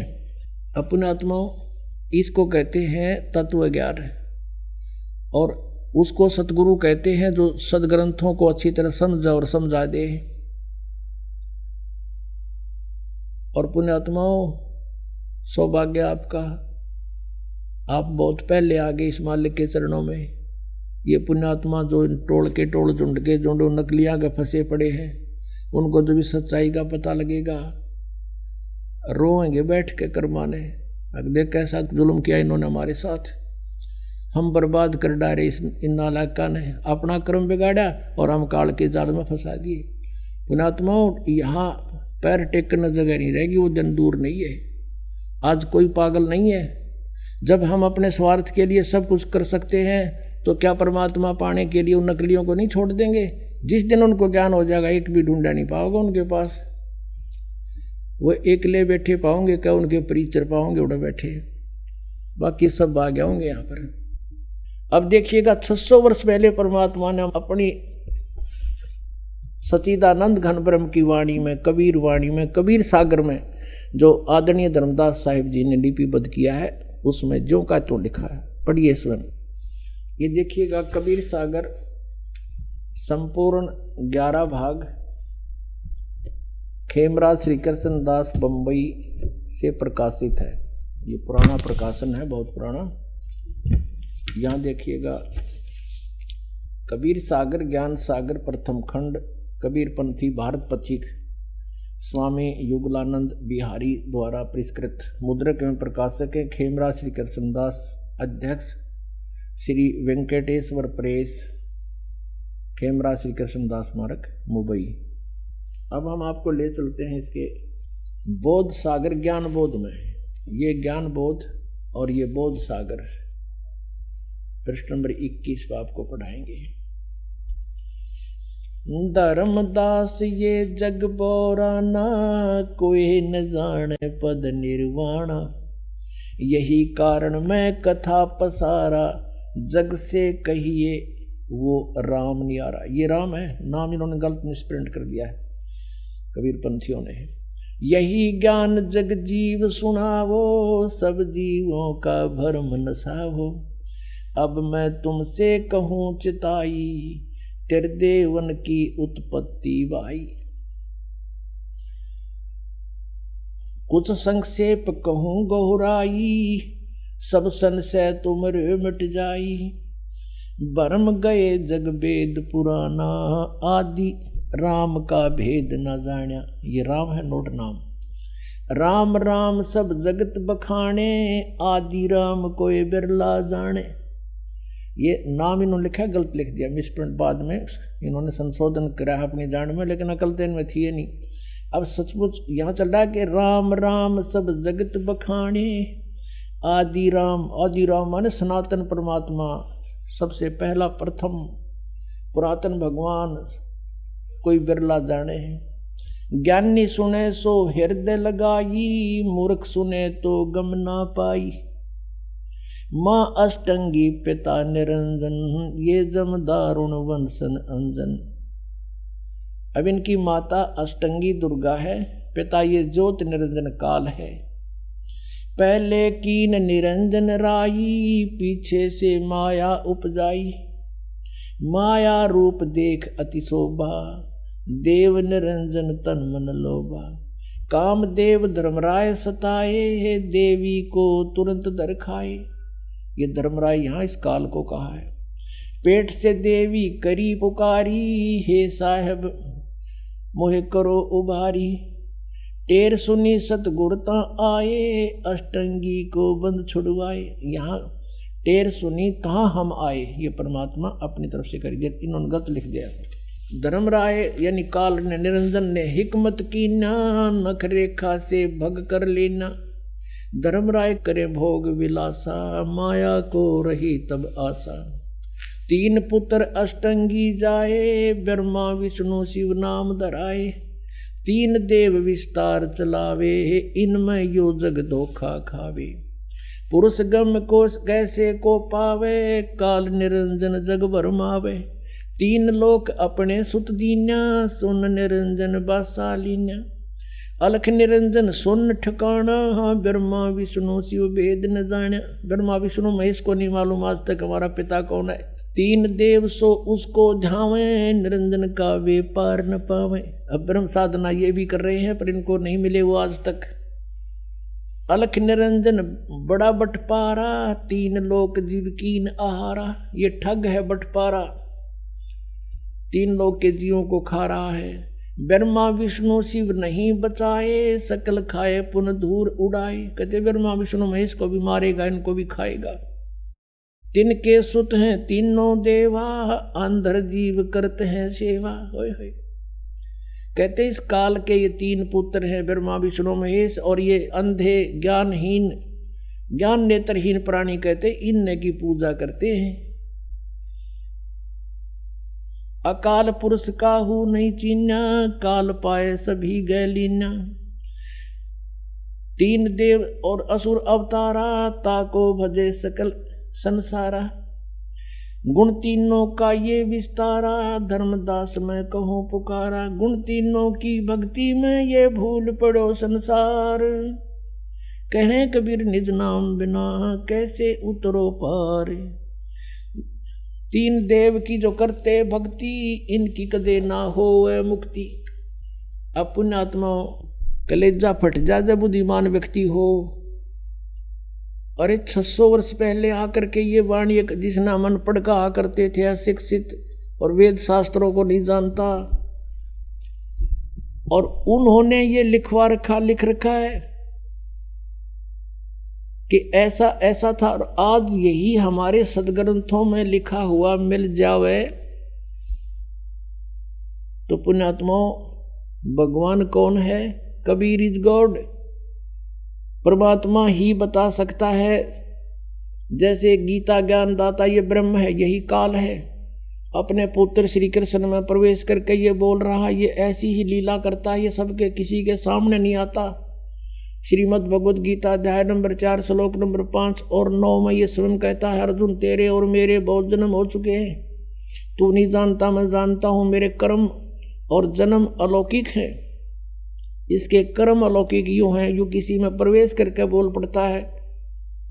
और गीता जी अध्याय नंबर 7 के श्लोक नंबर 24-25 में कहा है कि ये मूर्ख समुदाय सामने खड़े सैनिक मुझे ये कृष्ण मान रहे होंगे, आई एम नॉट कृष्ण। मुझ अव्यक्त को ये व्यक्ति आप न मननते, ये मुझे कृष्ण मान रहे होंगे जो मैं ये बोल रहा हूँ। मैं कृष्ण नहीं हूँ, मैं अपनी योग माया से छुपा रहता हूँ, मैं कभी किसी के समक्ष प्रकट नहीं होता। ये मेरा अटल अनुतम घटिया नियम है, मैं कभी किसी के सामने नहीं आता, मैं छुपा रहता हूँ, गुप्त रहता हूँ।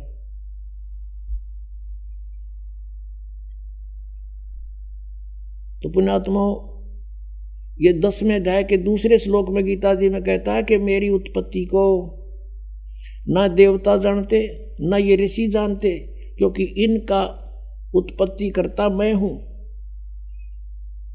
अब पिताजी की उत्पत्ति को संतान नहीं जान सकती, दादाजी बता दे सारी डेट ऑफ बर्थ। तो हमारे दादाजी ने आके कबीर परमेश्वर ने इनकी डेट ऑफ बर्थ बता रखी है और इस ब्रह्म की उत्पत्ति बता रखी है। इनके बाप की भी उत्पत्ति बता रखी है, पिता की कैसे उत्पन्न हुआ था वो। तो कौन है वो? भगवान जिसने सारी सृष्टि रची। कबीर इज गॉड, वो कबीर परमेश्वर है।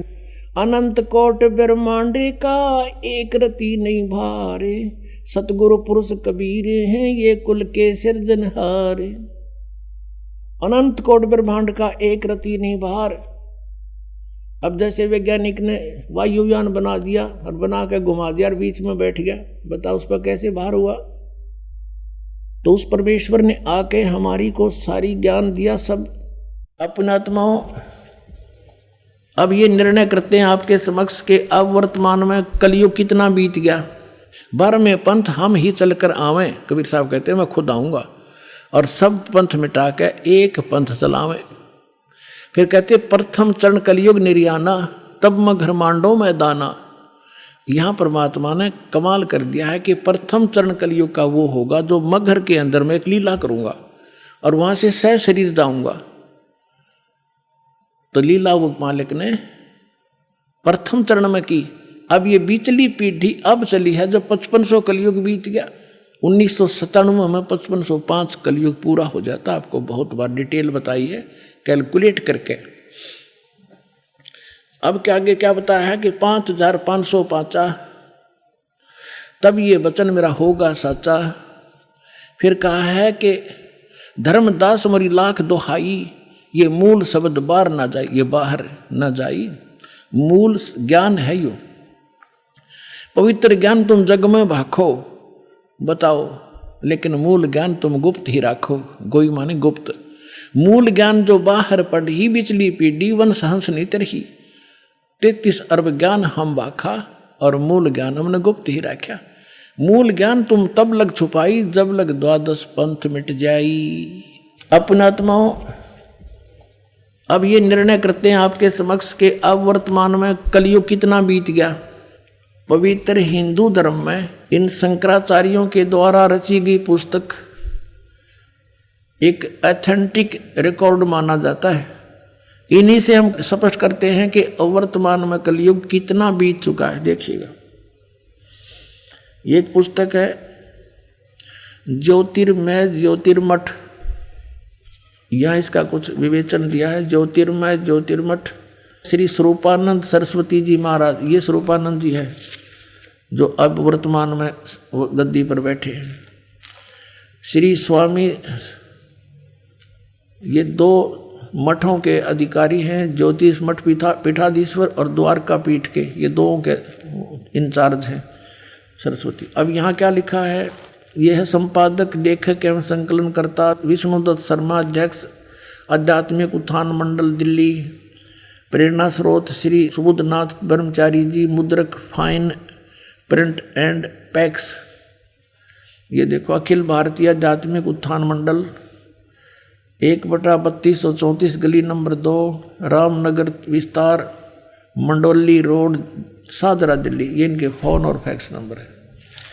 इसमें देखिएगा, इसके 11 पृष्ठ पे आदि शंकराचार्य का संक्षिप्त जीवन।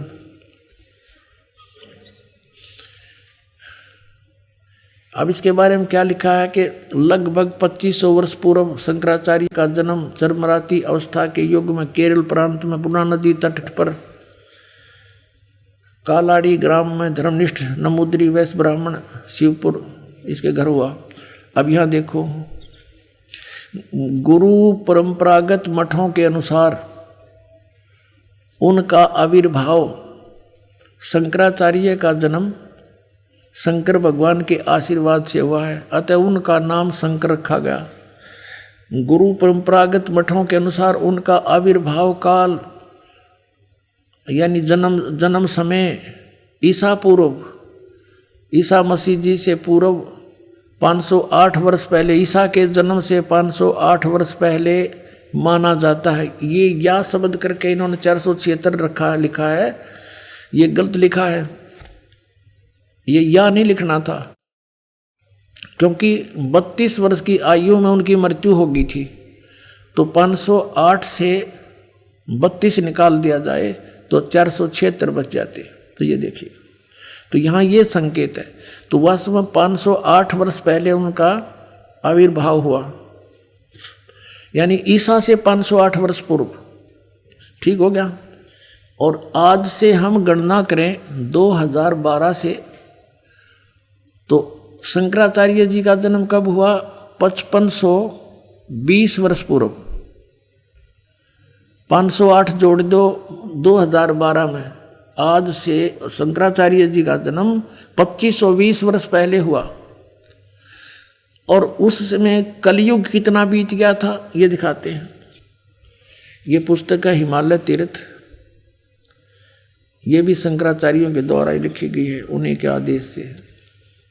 ये है जेपी नंबूरी, उप मुख्य कार्यकारी श्री बद्रीनाथ केदारनाथ मंदिर समिति का, यहाँ से छपा। ये यहाँ से इनके सारे प्रकाशक है रंजू चक्रवर्ती, क्षेत्र A/1, बामा चंड राय रोड, कोलकाता। ये मुद्रक है गिरी प्रिंट सर्विसेज, कलकत्ता। अब इसके 42 पृष्ठ पे आपको दिखाते हैं, 42 पृष्ठ पे यह शंकराचार्य के जन्म की भविष्यवाणी है। और ये शिव रहस्य नामक कोई पुस्तक है, उसका में ये श्लोक है। इस श्लोक का अनुवाद यहाँ किया है। कलयुग के 3000 वर्ष व्यतीत होने पर बौद्ध मीमांसकों के मत पर विजय प्राप्ति के लिए शंकराचार्य यानी शंकर यति के रूप में आविर्भूत होंगे।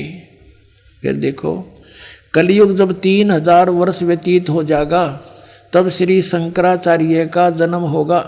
अपने आत्माओं, हमने अब कैलकुलेशन करनी है, आज कलयुग कितना चला गया। 3000 प्लस में 2520, 3000 जैसे शंकराचार्य जी का जन्म हुआ ईसा से 508 वर्ष पहले, नीचे से यहाँ से गणना करेंगे तो 2520 वर्ष हो गया आज के दिन 2012। और वो कितना उस समय कलयुग कितना बीत गया था जब उनका जन्म हुआ, जब 3000 वर्ष बीत गए थे। तो टोटल मिला दो दोनों को, 5520 वर्ष हो गए। अब 5505 कब होंगे? जैसे जब 2000 ईस्वी में पहुँचते हैं, तो जब सन 2000 ईसा जी को हो गए थे जन्म हुए ने, तो 2508 वर्ष हो गए थे शंकराचार्य का जन्म। यानी 5508 वर्ष कलयुग बीत गया था सन 2000 में, ये समझो। और फिर पीछे चले 3 और कम कर दें, 1997 में 5505 वर्ष बीत गया था कलयुग, और 1997 में दास को परमेश्वर मिले थे। उन्होंने कहा था कि अब ये समय आ गया है, डिस्क्लोज कर दे सार नाम और सतनाम का, डोंट वरी। बोलो सतगुरुदेव।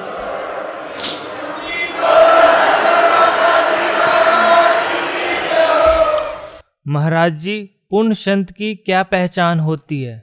और गुरु के क्या लक्षण होते हैं? गुरु पूर्ण हो, सदग्रंथों से परिचित हो। आदरणीय गरीबदास साहिब जी ने पूर्ण संत की पहचान बताते हुए कहा है कि सतगुरु के लक्षण कहूं, मधुरे बैन विनोद, 4 वेद 60 शास्त्र, वो कहे 18 बोध। सतगुरु के लक्षणों में ये एक विशेष लक्षण है कि वो परम संत होगा, पूर्ण संत होगा, जो सभी सदग्रंथों से परिचित हो। फिर सतपुरुष जिन जानिया, सतगुरु तिसका नाम। जिसने परमात्मा को जान लिया उसका नाम सतगुरु है। कबीर परमात्मा जी का आदेश है कि जो पूर्ण गुरु होगा वो 3 बार में दीक्षा कर्म को पूरा करेगा। और ये नकली एक बार ही देकर फारिग कर देते हैं, इनके पास कख नहीं। पवित्र कबीर सागर में लिखा है 3 बार में नाम का ये प्रोसेस पूरा होता है। प्रथम ये मंत्र आपको पेय पदार्थ के साथ, जल के साथ अमृत बनाकर देना होता है, कबीर सागर में लिखा। और पुण्यात्माओं, दूसरी बार में फिर जब दृढ़ता देखी जाए, उसकी भक्ति कमाई देखकर फिर सतनाम दिया जाता है। फिर सतनाम की दृढ़ता और कमाई भक्ति का पैरा देखना पड़ता, थर्मामीटर ला के। उसके बाद सार नाम दिया जाएगा। जब काम करेगा ना, काम नहीं करे तो 3 बार में पूरा प्रोसेस है। गीता जी अध्याय नंबर 17 के श्लोक नंबर 23 में कहा कि ओम तत्सत इति निर्देश है ब्रह्मण त्रिविध समर्थ है। ब्रह्मण माने सचिदानंद घन ब्रह्म, यानी परम अक्षर ब्रह्म, उत्तम पुरुषोत्तम, इसके पाने का, सनातन परम धाम में जाने का, सचखंड में निवास स्थान पाने का, और जन्म मरण से मोक्ष पाने का कौन सा मंत्र है? 17वें अध्याय के 23वें श्लोक में कहा कि ओम तत्सत इति निर्देश है ब्रह्मण त्रिविध समर्थ है। उस सच्चिदानंद ब्रह्म ने माने सच्चिदानंद घन ब्रह्म का, परम अक्षर ब्रह्म का पाने का, आदि पुरुष परमेश्वर के पाने का, ये 3 मंत्र के जाप का निर्देश है, नथिंग एल्स। इसके अतिरिक्त कोई भी हरे राम हरे कृष्ण, सीताराम राधे श्याम, अन्य कोई भी जाप हम करते हैं वो मोक्ष प्राप्ति का नहीं है। तो उसके लिए हमने कौन से मंत्र हैं? ये ओम तत्सत। ओम तो सरपुरुष का, और तत् ये अक्षर पुरुष का, तत् सांकेतिक है, ओम सीधा है, और सत भी सांकेतिक है। ये सत भी सांकेतिक है, ये परम अक्षर ब्रह्म का। ये तत् और सत ये सांकेतिक है, ये पूर्ण परमात्मा कबीर देव ने, परम अक्षर ब्रह्म ने स्वयं आकर के बताया है। सो हम शब्द हम जग में ल्याए, सार शब्द हम गुप्त छुपाए। ओए होए, कहते हैं सोहम शब्द आपके किसी सदग्रंथ में नहीं है। आपके जो 52 अक्षर के लेख तुम लिखते हो उनमें ये मंत्र नहीं है, सोहम मंत्र नहीं है। और ये सोहम शब्द हम जग में लाए, सार शब्द हम गुप्त छुपाए। नामा छिपा ओम तारी पीछे सोहम भेद बिचारी, सार शब्द पाया जद लोई, आवागमन बौड़ ना होई। हम नानक साहब जी क्या नाम जाप करते थे, 2 अक्षर का भेद जाप करते थे। ये देखिएगा नानक साहब जी कौन सा नाम जाप करते थे, हिंट देंगे थोड़ा सा। ये है सब तो बड़ी भाई बाले वाली जन्म साखी, doctor Jawahar Singh Kripal Singh and company. ये है ई जन्म साखी अज तक छप चुकिया नालों वड्डी है, सब तो वड्डी ते पुरातन है, भाई बाले वाली जन्म साखी श्री गुरु नानक देव जी दी। पंजे साहिब दी साखी ते 10 पातशाह दी जीवन समेत मुकम्मल साखियां हन। प्रकाशक हैं doctor Jeevan Singh, Kripal Singh and company. ये है पुस्तकां वाली गली नंबर 8 बाग रामानंद अमृतसर। ये है। अब इसमें आपको दिखाते हैं समंदर दी साखी। ये पृष्ठ है 547 547 समंदर दी साखी। हम यहाँ से पढ़ेंगे। बाला सिंधु पाच बालाजी। जैसे आदरणीय धर्मदास साहिब जी ने जो वार्ता कबीर परमेश्वर जी से हुई थी, वो वाणी उनकी बोली हुई, जो वार्ता जो उन्होंने उनकी महिमा देखी थी, कबीर सागर, कबीर वाणी, कबीर साखियों के रूप में लिपिबद्ध कर दी थी। ऐसे ही भाई बालाजी ने जो आंखों देखा और मर्दाना जी ने, तो बालाजी ने जो कुछ देखा, गुरु नानक देव साहब जी के साथ रहे, उनसे जो जो उन्होंने लीलाएं देखी, वो सारी एज इट इज आंखों देखी चित्रित की बोली, तो गुरु अंगद देव जी ने वो लिपिबद्ध की थी। तो अब देखिएगा क्या बताया कि बाला सिंधु वाच ताते हे गुरु अंगद जी, जद गुरु नानक जी अजीते कोलों अजीते पासों विद्या होए ता मर्दाने किया, सच्चे पातशाह असी समंदर ता देखिया पर लंका ना देखी, जिथे रामचंद्र जी चढ़ाई कीती है। ता गुरु जी ने कहा चलो भाई बाला ते मर्दाना, तुहानू रंज नहीं करना, आँखी मीटो। जहाँ आँखी मीट के यानी आँखें बंद करके खोलियाँ, ता समंदर दे कंडे जाई खड़े होए ते आखण लगे बाला ते मर्दाना, मेरे पीछे पीछे चले आओ, मुखों वाहिगुरु वाहिगुरु कहिंदे आओ। ते आगे आगे गुरु जी तुर पे, जैसे धरती ऊपर तुरदे सन, उसी तरह समुद्र ऊपर तुर पे। ता चले जावण ते पीछे बाला ते मर्दाना जावण। ता मर्दाने विचार कीती कि गुरु जी गुरु नानक देव जी ओम सोहम जपदे जांदे हन। ता मर्दाना जी ओम सोहम लगा जपण, ता लगा गोते खावण।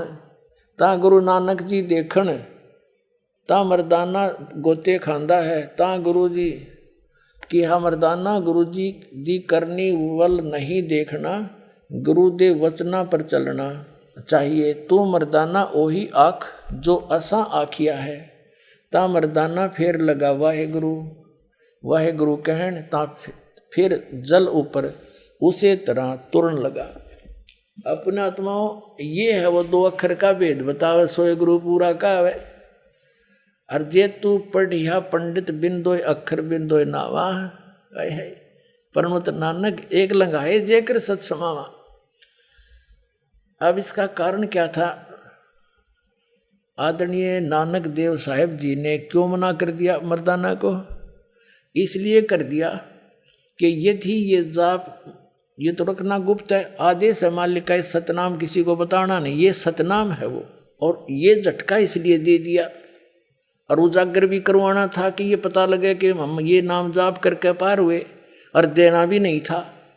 कोटों में दे कोई नहीं रह झूम करा, अरबों में कोई गर्क सुनो राई झूम करा।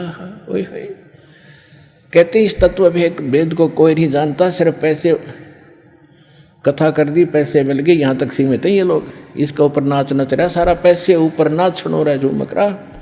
और इस ज्ञान के जानने वाला, जो तत्व ज्ञान के जानने वाला जो मैं बता रहा हूँ, मानव शरीरधारी करोड़ों में नहीं मिलेगा, अरबों में कोई गर्क सुनो रहा झूमक रहा, अरबों में। होए होए पुणात्माओं, आज पूरे विश्व के मानव की आबादी 7 अरब से कुछ ऊपर है, और 7 अरब आबादी में 1 अरब कम से कम ये मार्गदर्शक भी होंगे गांव गांव में, घुर घुर में।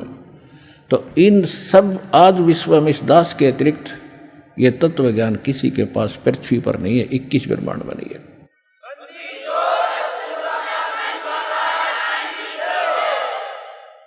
तो आप जी का कितना सौभाग्य है, और सराहो आपकी किस्मत, और धन धन करो उस परम पिता को जिसने आपको ऐसे समय में जन्म दिया। धन है आपके माता पिता जिनसे जन्म हुआ, और इसका पूर्ण लाभ उठाओ। महाराज जी, वर्तमान समय में प्रसिद्ध भविष्य वक्ताओं के अनुसार वह महान संत कौन है?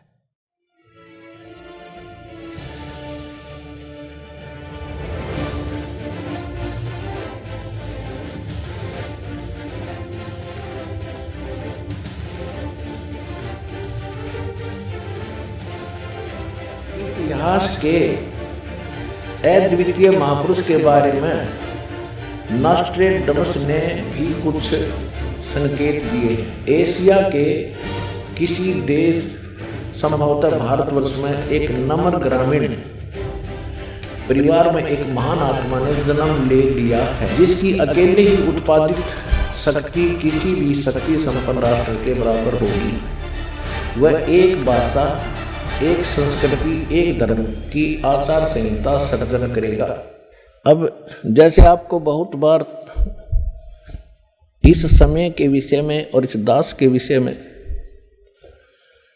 बहुत सी भविष्यवाणियां भी आपको सुनाई गई है कि ये ऐसा अनमोल समय है पुण्यात्माओं।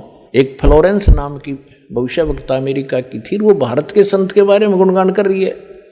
नॉस्ट्रेडमस फ्रांस का रहने वाला था, वो भी कहता है भारत में एक महापुरुष संत आएगा जो पूरे विश्व को सच्चा ज्ञान देगा और एक शब्द समाज की स्थापना करेगा, विकार रहित होगा, आपस में बुराई नहीं रहेगी, लड़ाई नहीं रहेगी।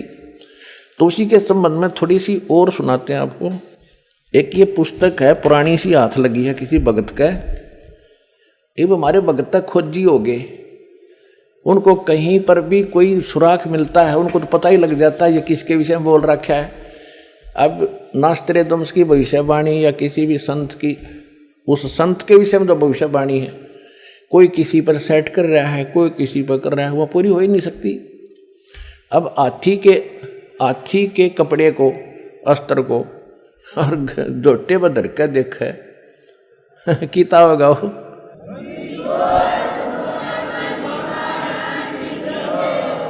वो तो हाथी पर फिट होगा, वो जिसका है। ये देखिएगा, यह एक पुस्तक है, एक पुरानी फटी पुरानी सी है किताब। ये देखो, युग निर्माण की सुनिश्चित संभावना, ये तो इसका नाम है, टाइटल है। लेखक है इसका बलराम सिंह परिहार, प्रकाशक है युग निर्माण योजना, गायत्री तपोभूमि, मथुरा से। बस इतना ही उल्लेख है इसका, ज़्यादा आगे नहीं लिखा, ये फटा हुआ ज़्यादा है। ये देखिएगा पृष्ठ नंबर 19 पे, ये पृष्ठ नंबर 19 है। इसके पृष्ठ नंबर 19 पे यानी 19 पे क्या लिखा है कि स्वाधीनता यानी आज़ादी के 4 वर्ष बाद एक शक्तिशाली धार्मिक संस्था प्रकाश में आएगी और सारे संसार का उद्धार करेगी। उद्धारक इस संस्था का स्वामी संचालक होगा। अब यहाँ ये क्या है कि किसी एक भविष्यवाणी है, हंगरी नाम का कोई भविष्यवक्ता था, उसकी ली है इसने, अपनी पुस्तक तैयार की है, लोगों औरों की सुना के पढ़ा के, तो इसने अपने हिसाब से इन्होंने उस पर सेट कर रखी है। इसका अर्थ ये था कि 1947 में भारत स्वतंत्र हुआ, उसके 4 वर्ष बाद दास का जन्म होया 1951 में। इसका अर्थ तो ये बनता है कि स्वाधीनता के 4 वर्ष बाद 1951 में एक संत का जन्म होगा जो धार्मिक संस्था को ऐसी बनाएगा जो पूरे विश्व का कल्याण करेगी।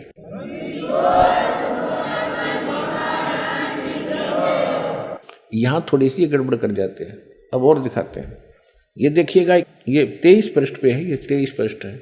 इस 23 पृष्ठ पे यहाँ लिखा है, इस संगठन का स्वामी संचालक कोई ग्रस्त व्यक्ति होगा अब तक दुनिया में सबसे बड़े विचारक के रूप में ख्याति प्राप्त करेगा।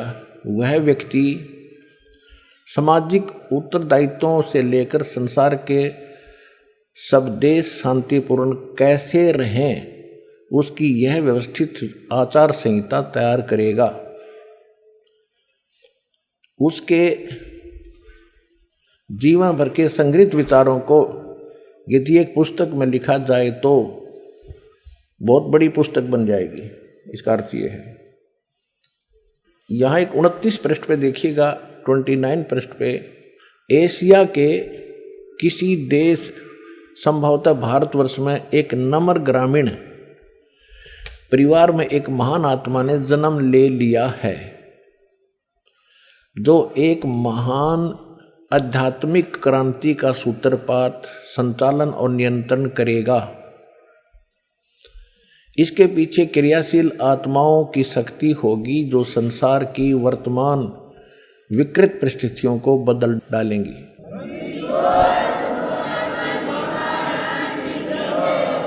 उन्नीस 1999 में ये क्या बोला गया है कि एक ऐसे व्यक्ति ने जन्म लिया है जिसकी अकेले ही उत्पादित शक्ति किसी भी शक्ति संपन्न राष्ट्र के बराबर होगी। वह एक भाषा, एक संस्कृति, एक धर्म की आचार संहिता सर्जन करेगा। यह देखिएगा 43 पृष्ठ पे यह लिखा है कि दिव्य देहधारी पुरुष ने जन्म लिया है। वे सबके मन में प्रसन्नता भरेंगे, दुनिया भर के कष्ट दूर करेंगे। अन्यायी और अत्याचारियों को भी वह ठीक करेंगे। रात्रि के प्रथम पहर में जब मैं प्रगाढ़ निद्रा में होता हूँ तो स्वप्न में एक दिव्य पुरुष को देखता हूँ। दिव्य व्यक्ति को किसी जलाशय के निकट बैठे हुए इस योगी के मस्तक में दोनों भौं के जहाँ मिलती हैं तो उसमें अर्ध चंद्रमा के दृश्य होते हैं। उसके बाल सफ़ेद हैं, शुभ्र वेशभूषा है यानी साधारण सुंदर, वर्ण गौर है, गोरा कलर है, तथा पैरों में चर्म विहीन पाहन यानी पादुकाएं हैं, बिना चमड़े की जूतियां पहनता है। आज तो हमने पूरे अनुयायियों से कोई बैन लगा रखा है कि चमड़े की जूती तुमने पहननी है, नहीं मैं तो पैरूं था कितने। अब देखिएगा इसके पृष्ठ नंबर 72 पे नॉस्ट्राडमस ये बताया है कि वो उस स्थान पर जन्म लेगा जहां पर 5 दरिया बह रही होंगी, 5 रिवर्स। सन 1555 में नॉस्ट्राडमस जी ने ये भविष्यवाणी की है और उसके बाद की बताई है कि सन 2006 में एक हिंदू नेता अचानक प्रकाश में आवेगा। उस समय उसकी आयु 50 और 60 वर्ष के बीच होगी। इस दास का जन्म 8 सितंबर सन 1951 को हुआ। ठीक 2006 में ये दास 55 वर्ष का था। इसी पुस्तक में देखिएगा, इसका हेडिंग है संघर्ष, प्रलय, महासंघर्ष और फिर नया युग। 20वीं शताब्दी के उत्तरार्ध में यानी 1950 के बाद विज्ञान का विकास इतना अधिक हो जाएगा कि अधिकांश दुनिया नास्तिक हो जाएगी और सामाजिक आचार विचार भूलुठत हो जाएंगे और चरित्र नाम की कोई वस्तु नहीं रहेगी। फैशन की धूम मचेगी और घरों में लोग नाम को रहने वाले रह जाएंगे। अधिकांश लोग इधर उधर रमने और गलियों में भोजन करने वाले हो जाएंगे। इन परिस्थितियों को मैं अपनी तरह का एक विश्वविख्यात व्यक्ति किसी महान धर्मनिष्ठ पूर्वी देश में जन्म लेगा। यह व्यक्ति अकेला ही अपने छोटे छोटे सहयोगियों द्वारा सारे संसार में तहलका मचा देगा। यह ऐतिहासिक महापुरुष ऐसे महासंघर्ष को जन्म देगा कि घर घर नगर नगर में अंतर्धुन छट जाएगा। इस अंत्य क्रांति का समय 20वीं शताब्दी के अंत और 21वीं शताब्दी के प्रारंभ का है। इसे स्पष्ट हो गया कि सन 2000 20वीं शताब्दी समाप्त हुई और 21वीं शताब्दी अब चल रही है 2013 वाली है। तो इस समय के लिए नास्ट्रेदामुस ने कहा है, ना कि पूर्व के किसी महापुरुषों के बारे में। तो इससे स्पष्ट है, पुण्यात्माओं देर ना करो, ये समय बार बार नहीं मिलेगा और ये समय ऐसे व्यर्थ करने का नहीं है। मानुष जन्म दुर्लभ है, मिले न बारंबार, और तरवर से पत्ता टूट गिरे बहुत न लागे डार। एक जय गुरुदेव पंथ का महापुरुष हुए थे श्री तुलसीदास जी, जो मथुरा में इन्होंने एक अलग से पंथ बना रखा है। और उसने 1971 में एक भविष्यवाणी करी थी कि एक महापुरुष जो पूरे विश्व को सच्चा ज्ञान देगा, सारा संसार उसका आदर करेगा, वो प्रगट हो चुका है। अब आपको उनकी शब्दों में सुनाऊंगा, अच्छा लगेगा। देखिए, जय गुरुदेव की अमर वाणी भाग 2। और ये कहाँ से छपी है देखिएगा, ये है श्री तुलसीदास जी, अब ते चले गए जाए न जाना था। जय गुरुदेव की अमर वाणी 59 पृष्ठ है 59। और ये 28 अगस्त 1971 को साकारी पत्रिका में छपया। उस दिन इसने बोली है वाणी, क्या कहा है, उस महापुरुष का जन्म भारतवर्ष के एक छोटे से गांव में हो चुका है और वह व्यक्ति मानव इतिहास का सबसे महत्वपूर्ण व्यक्ति बनेगा। उसे जनता का इतना बड़ा समर्थन प्राप्त होगा कि आज तक किसी को नहीं मिला है। वह महापुरुष नए सिरे से विधान को बनाएगा और वह विश्व के संपूर्ण देशों पर लागू होगा। उसका एक झंडा होगा, उसकी एक भाषा होगी। 50 पृष्ठ पे 7 सितंबर 1971 को इसने भविष्यवाणी की और उसमें क्या बताया कि वह अवतार जो 28 अगस्त को इसने बताया था 71 में, वह अवतार जिसकी लोग प्रतीक्षा कर रहे हैं 20 वर्ष का हो चुका है। पुण्यात्माओं, इस दास का जन्म 8 सितंबर 1951 को हुआ और ये दास 7 सितंबर 1971 को पूरा 20 वर्ष का हो चुका था। एक फ्लोरेंस नाम की भविष्य वक्ता हुई है अमेरिका में, और उसने इस दास के बारे में, एक महापुरुष के बारे में, ये तो आप कहने की जरूरत नहीं, बार बार कहना अच्छा भी ना लगता, अब पे पता लग जाएगा सब सारे लक्षणों को जब आपके रूबरू किया जाएगा। ये है वो बहन जिसका फोटो है। फ्लोरेंस की इतनी भविष्यवाणियाँ सच साबित हुई हैं कि कोई उनकी भविष्यवाणियों पर शक तक नहीं कर सकता। वैज्ञानिक भी उनकी भविष्यवाणियों के सच होने से आश्चर्यचकित हैं। फ्लोरेंस ने अपनी भविष्यवाणी में कई बार भारत का जिक्र किया है। The fall of sensational culture नाम की अपनी पुस्तक में उन्होंने लिखा है, सन 2000 आते आते प्राकृतिक संतुलन भयावह रूप से बिगड़ेगा। लोगों में आक्रोश का भावना प्रबल होगी, दुराचार पराकाष्ठा पर होगा। पश्चिम देशों के विलासितापूर्ण जीवन जीने वालों में निराशा, बेचैनी और अशांति होगी। अतृप्त अभिलाषाएं और जोर पकड़ेंगी, जिससे उनकी अपनी कटुता बढ़ेगी। चारों ओर हिंसा और बर्बरता का वातावरण होगा।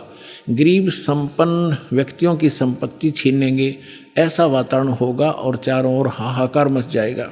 अब देखो, अब ये भविष्य वक्ता कह रही है कि अगर वो संत ना आता तो ऐसी दशा भारत की हो जाती, लोग एक दूसरे ने लूटने लग जाते। अब इसने तुरंत फिर क्या कहा कि उस संत की विचारधारा से वो घातक माहौल टल जाएगा। देखिए, ऐसा वातावरण होगा और चारों ओर हाहाकार मच जाएगा। लेकिन भारत से उठने वाली एक नई विचारधारा इस घातक वातावरण को समाप्त कर देगी। वह विचारधारा वैज्ञानिक दृष्टि से लोगों में सामंजस्य और आपसी भाईचारा और भाईचारे का महत्व समझाएगी। वह यह भी समझाएगी कि धर्म और विज्ञान में आपस में विरोध नहीं है। आध्यात्मिकता की उच्चता और भौतिकता का खोखलापन सबके सामने उजागर करेगी। ये बता रहे हैं तो आपके लिए और ज़्यादा गोल्डन चांस है। सभी पुण्यात्माओं ने देर नहीं करनी चाहिए। महापुरुष बार बार कोई झूठ बोल रहे हैं। परमात्मा ने कहा, सब संत कहें और ये भविष्यवक्ता बताने लग रहे। जो इस देश से भी संबंधित नहीं थे, और फिर भी नहीं समझोगे तो कति बालक हो तुम, तो बुद्धि ही नहीं दी फिर आपको। देखिएगा, इसने अपनी दूसरी पुस्तक golden light of new era में भी लिखा है, जब मैं ध्यान लगाती हूँ तो अक्सर एक संत को देखती हूँ, गौर वर्ण के, आगे लिखना भूल गया, सफ़ेद बाल थे, बिना दाढ़ी मूछ का। यहाँ देखिएगा, जब मैं ध्यान लगाती हूँ तो अक्सर एक संत को देखती हूँ गौर वर्ण के, उस संत के ललाट पर गजब के तेज होता है, उनके माथे पर ललाट पर आकाश से एक नक्षत्र के प्रकाश की किरणें निरंतर बरसती रहती हैं। मैं देखती हूँ कि वह संत अपनी कल्याणकारी विचारधारा तथा अपने सत चरित्र प्रबल अनुयायियों की शक्ति से पूर्ण विश्व में नए ज्ञान का प्रकाश फैलाएगा। आप देख रहे हो, बंदी छोड़ के बच्चे कहाँ कहाँ जा करके दूर दूर जा करके आज प्रचार कर रहे हैं परमात्मा के ज्ञान का। वह संत अपनी कल्याणकारी विचारधारा तथा अपने सत चरित्र प्रबल अनुयायियों की शक्ति से संपूर्ण विश्व में नए ज्ञान का प्रकाश फैला रहे हैं। वह संत अपनी शक्ति निरंतर बढ़ा रहे हैं। उनमें इतनी शक्ति है कि वह प्राकृतिक परिवर्तन भी कर सकते हैं।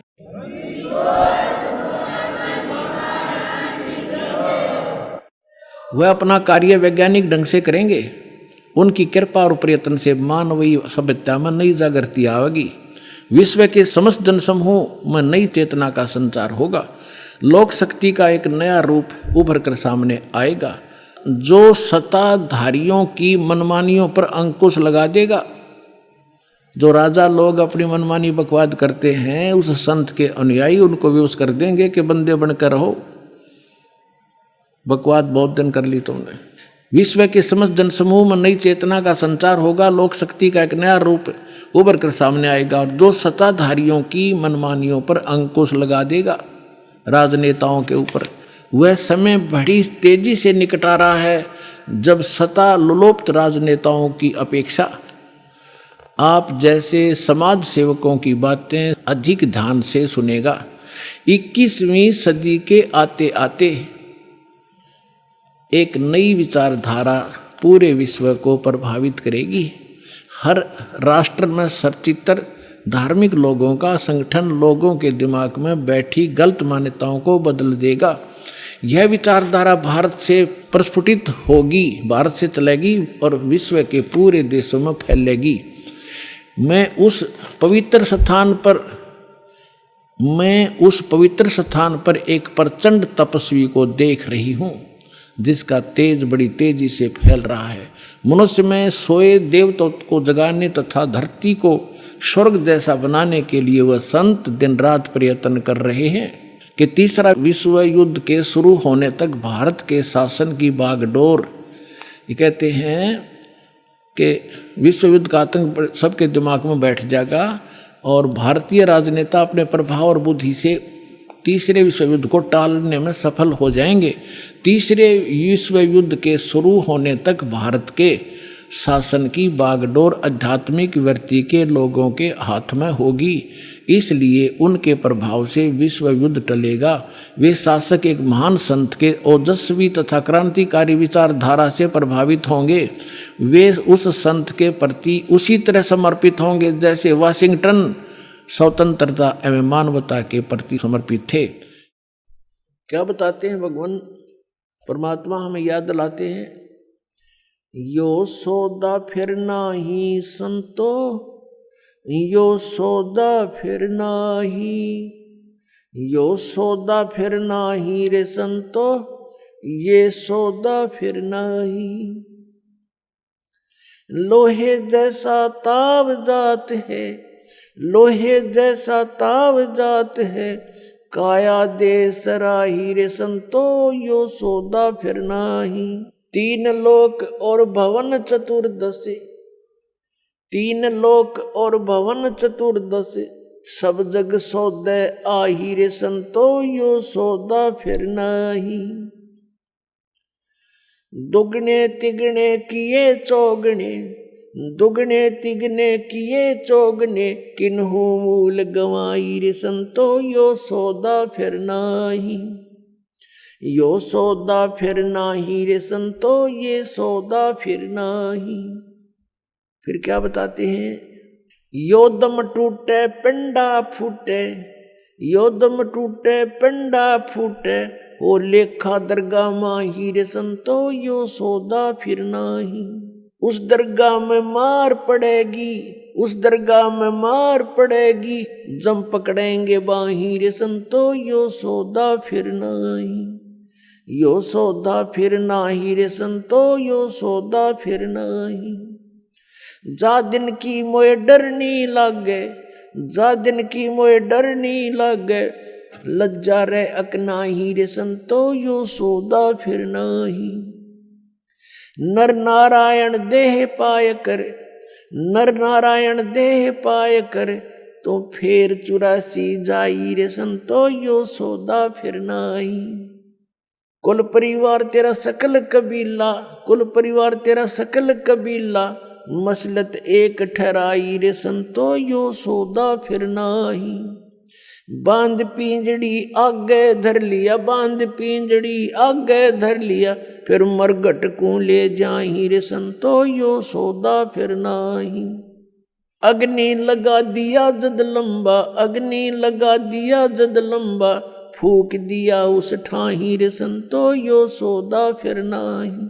फिर वेद पांध फिर पंडित आए, पुराण उठा फिर पंडित आए, पीछे गरुड़ पढ़ाई रे संतो, यो सौदा फिर नाही।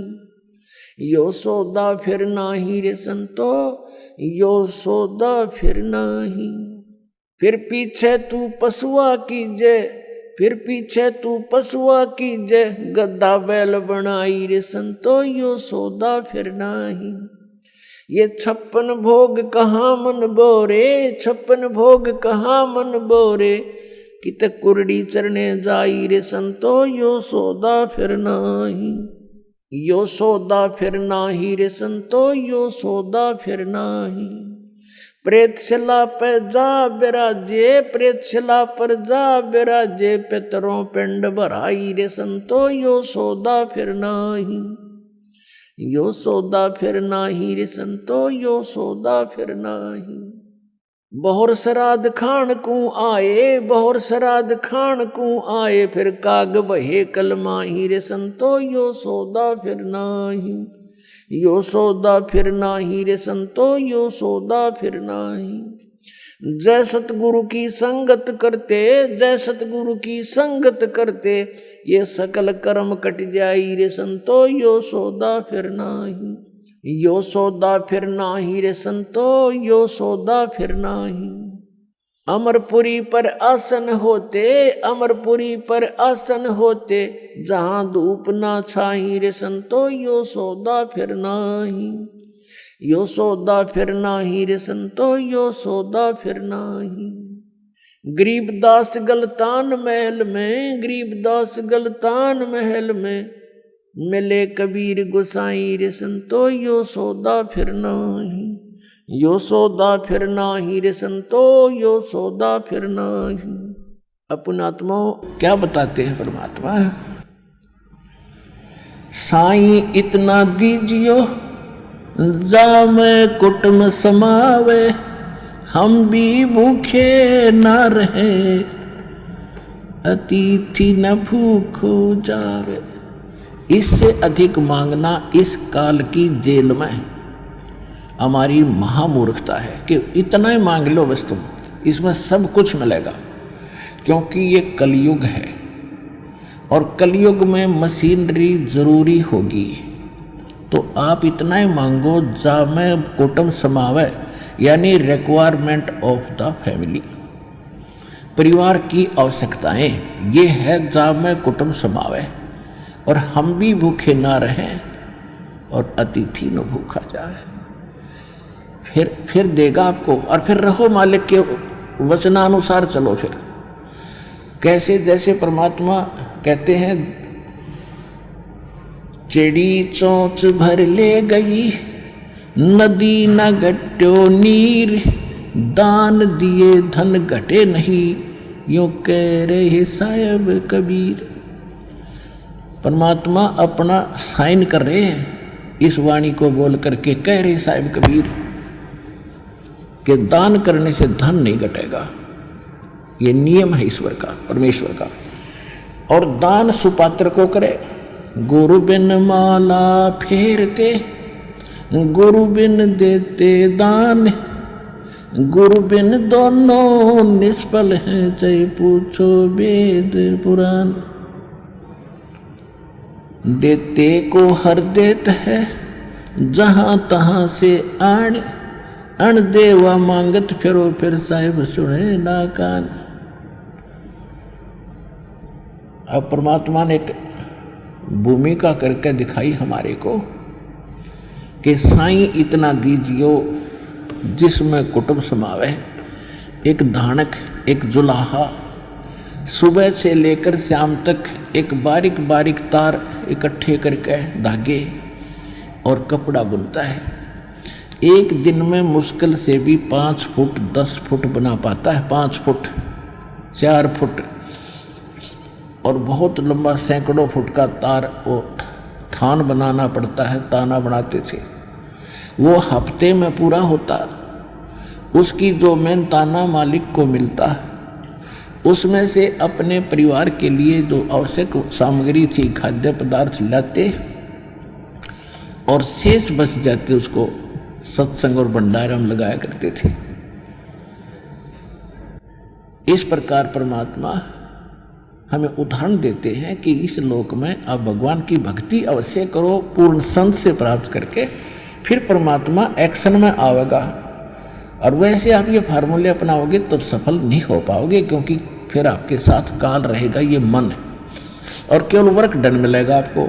यहाँ वर्क से भी अलग मिलेगा आपको, किस्मत से भी न्यारा देगा परमात्मा, क्योंकि हम परमात्मा से कुछ और मांग ही नहीं रहे, इतना ही मांगते कि हमारी भक्ति बनी रहे और हमें कोई आवश्यक वस्तु का अभाव ना हो, बस इतना सा। अब जैसे ये सोचते हैं अपने बच्चों के लिए ये बना दूं, वो बना दूं। एक लाला जी था, सेठ धनी, उसने अपने मुनीमों से एक दिन अपनी टोटल संपत्ति का, सारी संपत्ति का टोटल करवाया कि कितनी संपत्ति होगी। उन्होंने बताया जी इतनी होगी, मेरी कितनी पीढ़ी इससे निर्वाह कर सकती है। उन्होंने बताया कि जी आपकी 5 पीढ़ी तो बैठा खा सकती है, इतनी संपत्ति आपके पास, धन है। अरे भले आदमियों, फिर छठी क्या खाएगी? वो छठी क्या खाएगी? और कुछ विधि बताओ। तो उन्होंने कहा जी साधु संत बताते हैं, उनके सत्संग सुनने चाहिए। तो सत्संग में बताया गया कि भाई दान करे, जब धन चाहे तो दान करे, और दान से धन घना मिलता है। और दान में जैसे साधु संत भक्तों को जो दान कराया जा, वो ज़्यादा लाभ देता है। जैसे यहाँ तो सारे साधु संत आते हैं, भगत, असली भगत तो यहाँ आते। फिर भी जो भी जैसा मालिक के नाम पर कहीं के जंगलों में झोपड़ियों में बैठे थे साधु भक्त, तो पिछले संस्कारी होते, पिछले पुण्य उनको प्रेरित करते हैं, तो वो कहीं ना कहीं बैठ कर राम राम करते ही रहते हैं।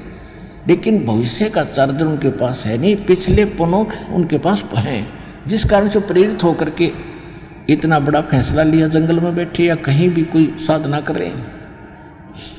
तो उनके पिछले पुण्य ही वहाँ फल रहे होते हैं। एक आधे को आशीर्वाद दे दे, उन्हें लाभ हो जाए, उसको रोटी मिल जाए, ऐसा चल रहा था इनका काम। तो एक साधु था, ज्ञान था, भगत, और पति पत्नी थे दोनों, वहाँ रहते थे। उनको मालूम था यहाँ भगत हैं। तो उस लाला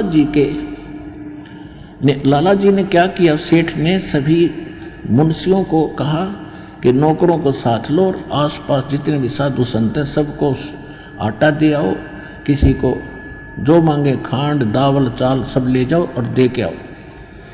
अब देते हुए आ रहे थे,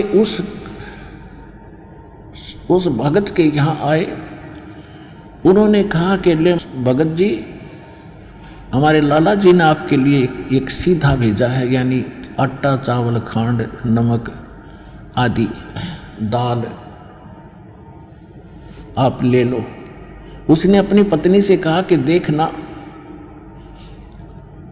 कितना सामान अपने पास है। उसने कहा जी शाम का हमारे पास है। शाम का है? कहाँ जी? उन्होंने कह दिया भी हम नहीं लेते, हमारे पास श्याम का सामान है। तो वो कहने लगे, भगत फिर कल भी खा लियो। बोला कल की कल देखी जाएगी, अब नहीं ले हम। बोले कमाल की बात है। उन्होंने नहीं लिया तो वापस लेकर आ गए। वो सेठ ने पूछा तुम दे के क्यों नहीं आए? वो एक और वहां भी था, उसने गिन रखे थे, सारे गिनवा रखे थे। उन्होंने कहा जी उन्होंने ये नहीं लिया। क्यों नहीं लिया? उसने ये कहा कि शाम का तो है, सुबह का भगवान और देगा, आप देगा, हम टेंशन नहीं लिया करते। अब उस लाला जी का सिकरो घूमया फिर दिमाग का, अरे तेरा गजब हुई हो, मैं तो छठी पीढ़ी का ठेका ले रहा हूँ, सुबह की भी परमात्मा पे छोड़ दी। वहां से चलकर वहां आया, उसने पूछा कि भाई आप ऐसा निर्णय क्यों ले रहे हो, भूखे मरोगे? भूखे, वो कहने लगे भूखे मरा करें वो जो भगवान पर विश्वास नहीं करते। और हमें भगवान आगे से आगे देता उसने, क्योंकि ज्ञान सुन रखा था। लाला जी को बैठा लिया, कहते माँ के पेट में जब आप थे कौन टेंशन थी, किसने चिंता थी तेरी? हाँ यह तो बात सही है। जब आप माँ के गर्भ से बाहर आए आपका दांत नहीं थे, आप रोटी चावल आटा नहीं खा सकते थे, और उससे पहले आपकी माँ के स्तन में दूध भी नहीं था, हक नहीं था। बाहर आते ही बालक कितना चिंतित है, आपको अमृत दूध पिलाया, और अब तू ठेकेदार हो रहा छठी पीढ़ी का, तेरी बुद्धि भ्रष्ट होगी लाला जी। और गधे की योनि में जागा तू। तेने बोला जी के करूँ, मैं तो मेरे गया के करूँ, कोड इकट्ठा कर लिया तने, पाप का भागी तू होकर खाएंगी तेरी पीढ़ी। वो अपनी किस्मत साथ लेकर आएंगी, तेरे भरोसे नहीं है। अब क्या करूँ, मैं तो मेरे गया। जो बोला इसने बांट दे, धर्म कर दे, तेरी जान बचेगी। तब उस लाला जी ने वो भंडारा शुरू किया, धन भी नहीं बचेगा तेरा। तो कहने का भाव यह है पुण्यात्मा, हम तो बहुत लंबा चौड़ा हिसाब लाए बैठे हैं, और एक पल का भरोसा नहीं। देखो अंत में आपने इस स्थिति में आना पड़ेगा, और जिस स्पीड पर आप चले हो इसका कोई अंत नहीं।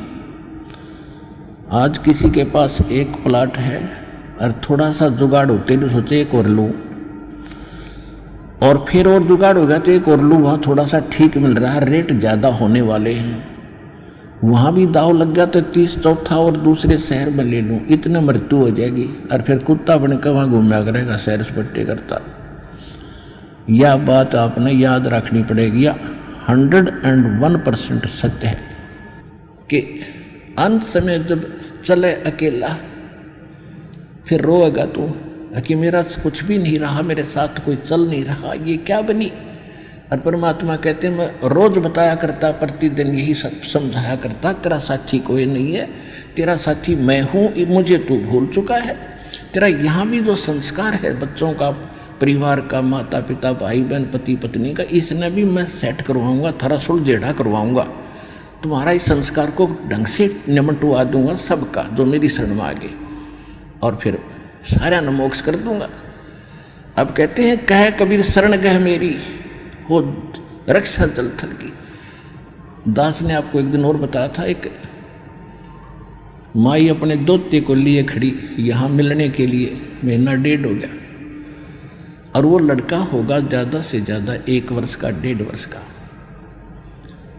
वो क्या बता रही थी कि एक बड़ा बाल्टी थी, उस बाल्टी में चढ़ गया, नो मतलब बच्चा चढ़ता चढ़ता भरी थी पानी बाल्टी की, मुंह गिर गया, और हम कहीं बातें कर रहे थे, काम कर रहे थे। 4 घंटे के बाद वो बच्चा संभाला, मरा पाया। हम परिवार, मेरा जो दामाद और मेरी बेटी सत्संग सुना करते, आपका नाम नहीं ले रहे थे, और उसमें भक्तों के चमत्कार ऐसी ऐसी लीला सुनकर वो गदगद हो रहे थे कि भाई। तो उस दिन उसके पिता ने यह पुकार करी थी, अगर भगवान जब सब कह रहे हैं और धरती पर भगवान है तो आज मेरा बालक जिंदा हो जाए। नो टक्कर मारी, और 4 घंटे पानी में मुंह पर बालक दस मतलब है निबोड़ के सांस आ जाए, और काफ़ी देर वो बाहर भी रख लिया था। जब वो उसका पिता आया जब उसने ये पुकार करी, 2 सेकंड में बच्चे ने हिचकी ली और ऐसे आंख खुल गई। बोल सतगुरुदेव की।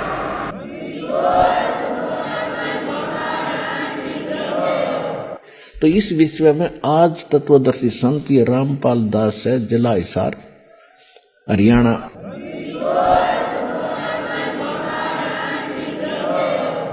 अब किसी का भ्रम ना रहना चाहिए। देखो, एक 1000 का नोट है, उस पर लिखा है कि मैं धारक को 1000 रुपये देने का वायदा करता हूं। दास पे लिखा नहीं है। दास बोल सकता है कि मैं उपासक को सर्व सुख और पूरा कंप्लीट मोक्ष देने का वायदा करता हूं जब नियम रहोगे तो।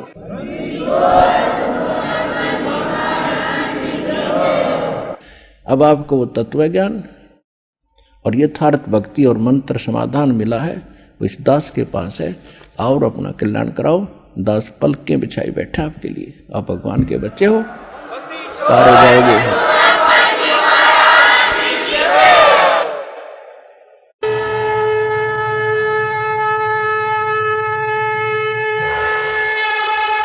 आज ही हमारी वेबसाइट पर जाकर इस अनमोल पुस्तक जीने की राह को निःशुल्क डाउनलोड करें या अपने पुस्तक को निःशुल्क प्राप्त करने के लिए इन नंबर पर अपना पूरा नाम, पता और फोन नंबर SMS करें।